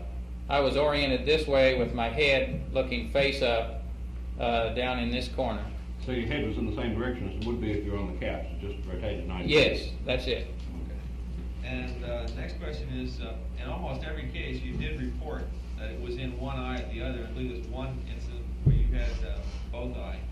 And my question is, it may be somewhat redundant, but were you absolutely certain that you could distinguish that it was one eye as opposed to... Yeah, I felt I was getting more in the left than the right for some reason. Well, in fact, you're all heavily biased towards the right on your reports. Really? Very heavily, like 3 or 4 to 1. I would have sworn that I was biased to the left. You had 12 right and 6 left, and Al, you had 10 right, 4 left, and of the ones you reported, Stu, you had 6 right and 2 left, and the rest were either no reports or both eyes. It was all very heavily biased to the right eye. That's very surprising. No, well, you know. While we're talking about that, it seems to me that I would get a flash or a streak or whatever the phenomenon, whatever the shape was, simultaneous with somebody else reporting. That's exactly the next question. We there were 3, from listening to the tapes, 3 events, and it occurred in cases where different pairs were involved, which were coincidences. Where I think in one case, Ed, you said flash, and then Al, you said simultaneous with him. I had a flash in the whole right eye. Now, my question would be, when it was simultaneous, was it after he began speaking, or was it in fact was his words good enough for you to have been a mark on your flash? Well, certainly within a fraction of a second, I think it was simultaneous. Yeah, the couple of times it happened to me, it was his mark or whoever's mark it was good enough.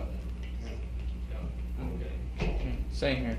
And then the next question is, earlier, before the session, and when you were describing some of the subjective observation, you mentioned the halos that you'd seen, that you'd see a flash followed by... and we finally got Stu to take his halo off and put it away.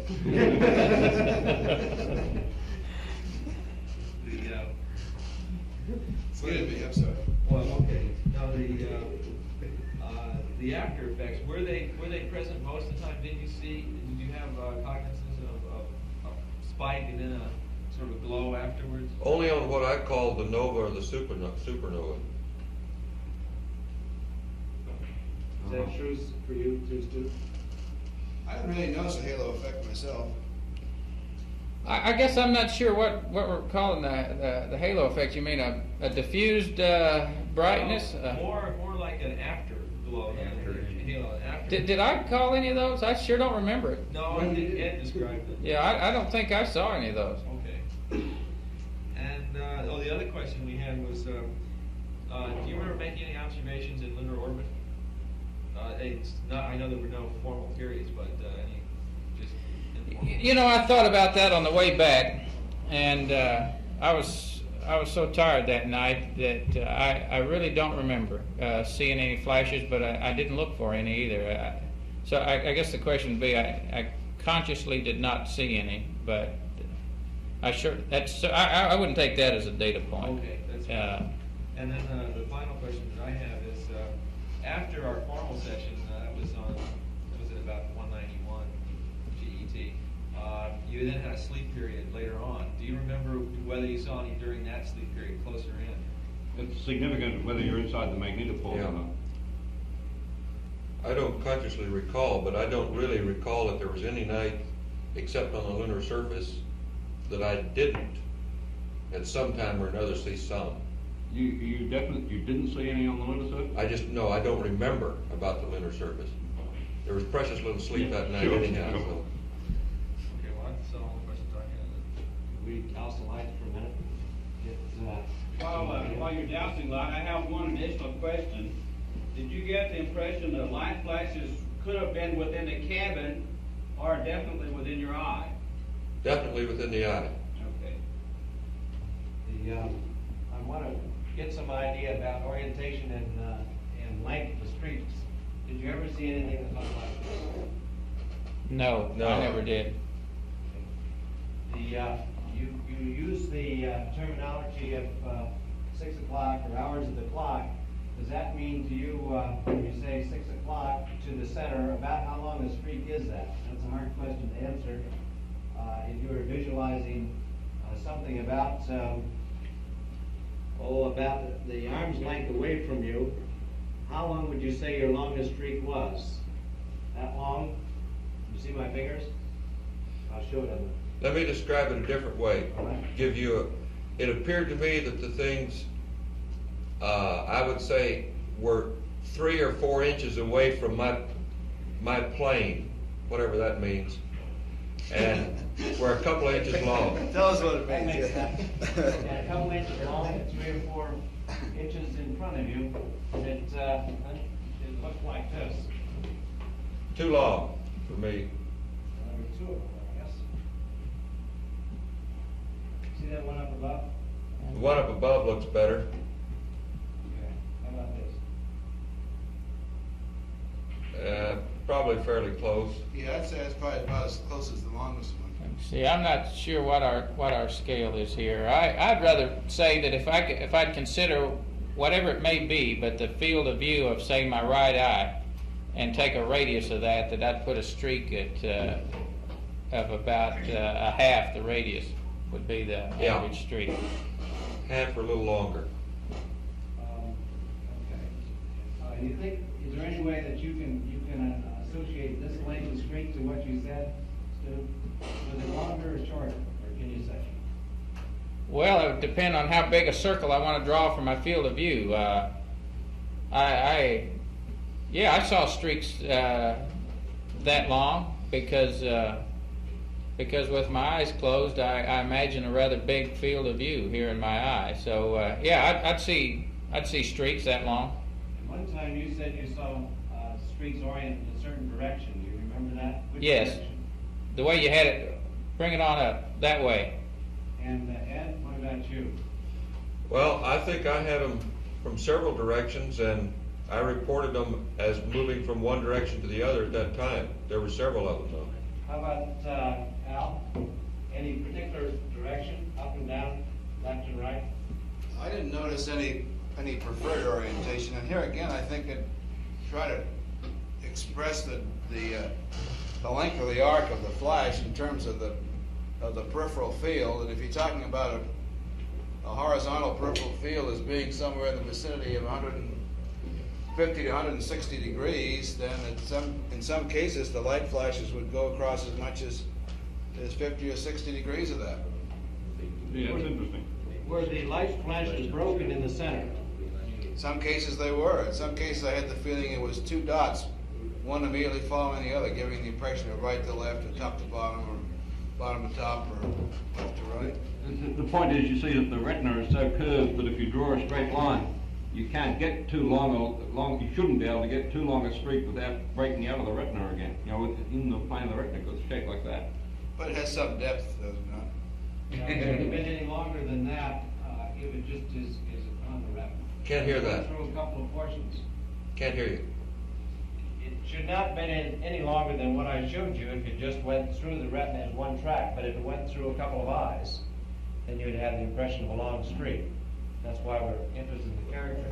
I have one more about the cloud that you saw. This is a new phenomenon which we hadn't expected. Can you describe this lightning behind the cloud? I think it occurred, I reported it a couple of times, and it appeared, as I recall, to be down low on one eye or the other, and it was just a diffuse lighting. Any color? White, silver. If you were out in the country and looking at the horizon and there was lightning behind a cloud, was it like that? Except generally if you do that, you can see a streak behind the cloud. There was no streak, it was just a diffuse lighting. Simulated when they get out. We have a little gizmo that will simulate that sort of phosphene when you get out of quarantine. Maybe have a look at it. I have one last attempt to try to do the cloud here. You douse the lights a minute. Good show. It's still wet. Was it anything like that? I didn't see it. It's pretty dim cloud, right? Maybe I'm not dark at that, but I still don't see it. I haven't seen anything on it yet. Okay. Well, forget it. Okay. But what you're trying to describe is just what we used to call heat lightning as a kid. Yeah, just a general diffuse light. Yeah. You didn't see the relief of the cloud, did you?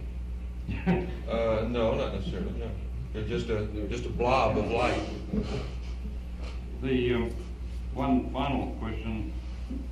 We did voice up to your question about whether you noticed any other sensations besides flashes, which was the reason for asking that was that if it was, did you feel any tingling or find yourself twitching or hear anything? The reason for that is that if it is an interaction back in the brain, then your other senses are just about as sensitive as your visual sense, and maybe you should feel something, but you never noticed anything. Didn't notice it.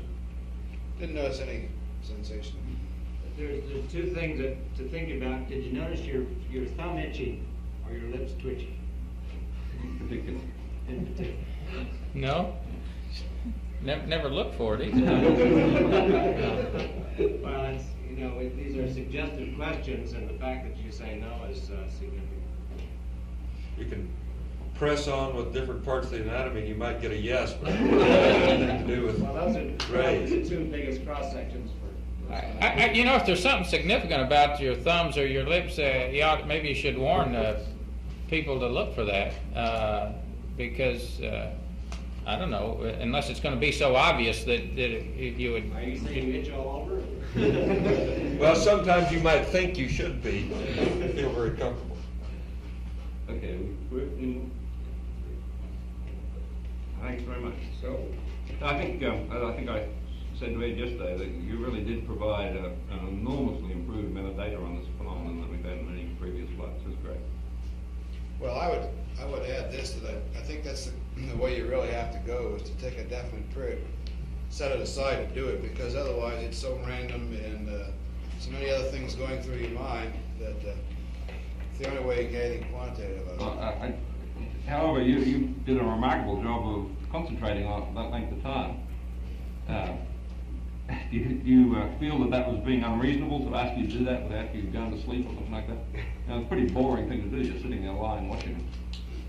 Do you think we should be, in planning for doing this sort of thing on future missions, that we shouldn't try and do much more than we tried to get you to do, because it's just too much just to sit there lying there trying to concentrate that length of time? Well, if you can find a time period during the flight when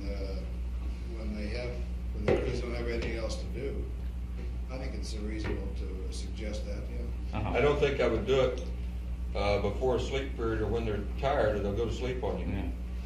Yeah, and I think along that line, Phil, by the time if you talk a little bit pre-flight like we did, and then the phenomena is there, because your first sleep period or the first time you get the spacecraft dark and close your eyes, you're going to see flashes, and so then that sort of sparks your curiosity a little more, and then when they say let's settle down and count them, I think you're agreeable to it. Fine. Okay. Hey, one other comment on that, and I'm not even sure that it's related, but I really think that this is just a general impression, that if I would look at say the glow of the wristwatch or something like that, and then close my eyes again, I'd almost always see a flash. And I tried then to correlate looking at, say, a crack through the window shade, or looking at my watch or something, and then closing my eyes, and I really came to the impression that the two may have been correlated, but I never really looked at it enough to say that for sure. But I think there was a correlation between seeing a light or something like this and then closing your eyes, and pretty soon you'd pick up that flash. That's an important observation. If the action is directly in the bipolar or the retina cells, the outer segment, you might expect it to behave the way electrical phosphines do, rather than just from light, which takes dark adaptation. What do you think about that, Ed? I'm not quite sure what your point is. I was going to make the comment that with respect to the flashes, putting the flashlight in my eyes did not seem to destroy my dark adaptation. Now, what that means, I don't know. Did you do like that? Yep. That slow? Or that fast? Yep, for some time. You certainly wiped out some of the nerves. I wiped out something. Wiped it all out. I'm not sure that's true, Chuck. How long did you do it? You should wipe it all out. A couple of minutes, minute. A minute, back and forth like this. About 5 seconds per track. Something like that. Yeah. Hey, you know, now I know what you're saying though is that the reason you think you didn't knock it all out is because you could still see the flashes? Is that what you're saying? Well, the cockpit looked different. Remember, I was doing this eyes open. And it seemed like with just what I consider dark adaptation, that I was more dark adapted, that I dark adapted much sooner after doing that than I did when we started the experiment. You would. Oh, Yeah. Sure. Yeah, that you would do. Because you wipe out the cones less with that, just with the flashlight you do with the tungsten light or, Hey, I'd like to make sure that on this dark adaptation. Now I know during the formal hour, 40 minutes, whatever it was, that Ed was shining the light. But I don't know whether you picked it up on air to ground or not. But I had done that prior to that during one of the sleep periods, and there's just you do not have to be dark adapted to see these beauties. Yeah, I think that's a conclusion drawn from what Ed's saying. That's a very significant data point because it almost certainly proves that it's not a real light in your eye, generated in your eye. It's actually an interaction itself. Yeah, but why did it take us so long when we started the experiment before we saw anything? It was quite a while, and yet when I wiped the light across my eyes within 30 or 40 seconds, there they were again. 17 minutes. Pardon? 17 minutes. No response from you. Yeah, but when I did it with the flashlight, within 30 or 40 seconds, they were right there again. You said that they were fainter. They seemed fainter than they had on previous times that you observed them, and there definitely is a threshold effect of some sort because you saw twice as many during that period as the other two did. And I think maybe it's just my guess was when you didn't see them and then you started to see them regularly was that it was just that they were fainter. They seemed fainter than you expected, and so it took you a while to sort of get your attention down to fainter ones than what you were looking for. Well, that may be the case, except they did indeed appear fainter in the beginning, and it wasn't a matter of looking for fainter objects. They were brighter after a while. Question for you, Al. And they didn't diminish in brightness when I did the flashlight across my eyes. They were still just as bright 30 seconds later as they had been before I used the flashlight. And that's why I'm questioning the dark adaptation bit. Either I didn't wipe the dark adaptation out, or there is something related to dark adaptation that influences the phenomenon. I don't understand it. Doesn't make sense. That doggone time period that we did it, and the few flashes we saw was very surprising to me. And we talked about this and we commented on it at the time. Boy, it seemed like you'd wake up during a sleep period, and they were all over the place. Now here again, maybe I'd lose track of time. You're laying there in the dark cabin, and maybe it was longer than what I thought, but it just seemed like that. There's abundance of flashes, and I was amazed when it took 17 minutes to see a flash. I thought any time that you wanted to close your eyes, you were going to and concentrate on it, you were going to see these things. That's why I suggest that you really ought to set a time period aside, because it is such a random function as far as I'm concerned that to try to do it on a non-quantitative basis is awfully tough. Yeah. Plus the fact that I think that each individual is going to report at different levels of activity too. I had the feeling there was maybe some little faint things that I would sort of see that I didn't want to talk about because I couldn't define them as a flash. Yeah, I had those too. So I think also it's a good idea to do it this way because your subjective impression is not necessarily right. Like you felt that you saw more in your left eye than your right, and that wasn't true. It was wrong. So you need to get the data real time. When you go to sleep at night, do you see any of these things? Most people do see something as they're going to sleep in a darkened room. They can't get to sleep right away. Down here. I think everybody does. Certainly, I don't know. Yeah, you got lights blinking around, in your eyes if you get in a real dark room occasionally. But maybe it's because we'd never really concentrated on looking for this particular type of phenomena. These phenomena that you saw were different from the ones that you see once in a while? Oh, definitely. Certainly a lot more frequent. Yeah. No question about that. How about in brightness? About what? Brightness. It's hard to say. Yeah. I guess I'll make a note to see if I see any of those, from here on. But I certainly haven't since we've been back. But here again, and Ed mentioned this, and I agree with him, but it's another subjective thing, that the flashes you see when you wake up in the middle of the night as a whole appear to be brighter than the flashes as a whole during that experiment that we did during the day. And I'm like Al, I was a little reluctant to call anything except a very positive flash during that time frame. You know, I wanted to make really sure that that was indeed a mark at the time that I called it. But those that you saw during the middle of the night appeared to be brighter, and like I say, appeared to be more of them. But here again, you know, you may lay there for an hour and you think it's 10 minutes or something. I don't know. Maybe you lose track of the time, but it's a subjective thing. It saw one blue flash. Did anyone else see color? No. Wait a minute. No, that wasn't blue. It was a silver, a blue-white sort of thing. Like a blue diamond, you said. Like a blue diamond. Was that the brightest that you saw? I don't recall it was the brightest, no. Has anybody been hit in the head and seen stars? Yeah. You have? Yeah. Were these anything like that? I think I'm more concentrating on the pain. When you go to bed tonight, if you went in a dark room, if you just knuckle your eyeballs, you should see flashes, and it might be worth trying that to see whether they look like the same sort of thing. Yeah, we cry a lot in here. Okay.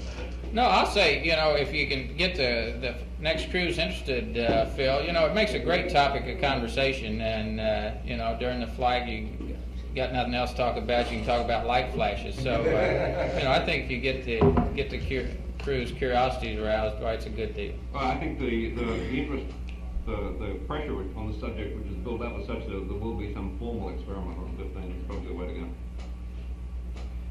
Okay. Thanks very much. Thank you. Now, we'll keep back in touch with you and let you know what we're going to do with this other thing and what we're going to do, how things are coming time-wise for the end of the business, too. For the what, Chuck? For the tolling. You know what the date is, you know what the time is now? 07:31 on Saturday. So the release time, you mean? Yeah. Work on springing us early, Chuck. Somebody said that the 21 days ended up on Saturday morning, Yeah. We've been led to believe otherwise, Chuck. In the debriefing plan, it says 0800 the 26th on Friday. Deke says we get out Friday morning. Yeah, he called me yesterday. Yeah, he called me last night. He says, how the hell did we ever get this number in here? I said, I don't know where you got that number.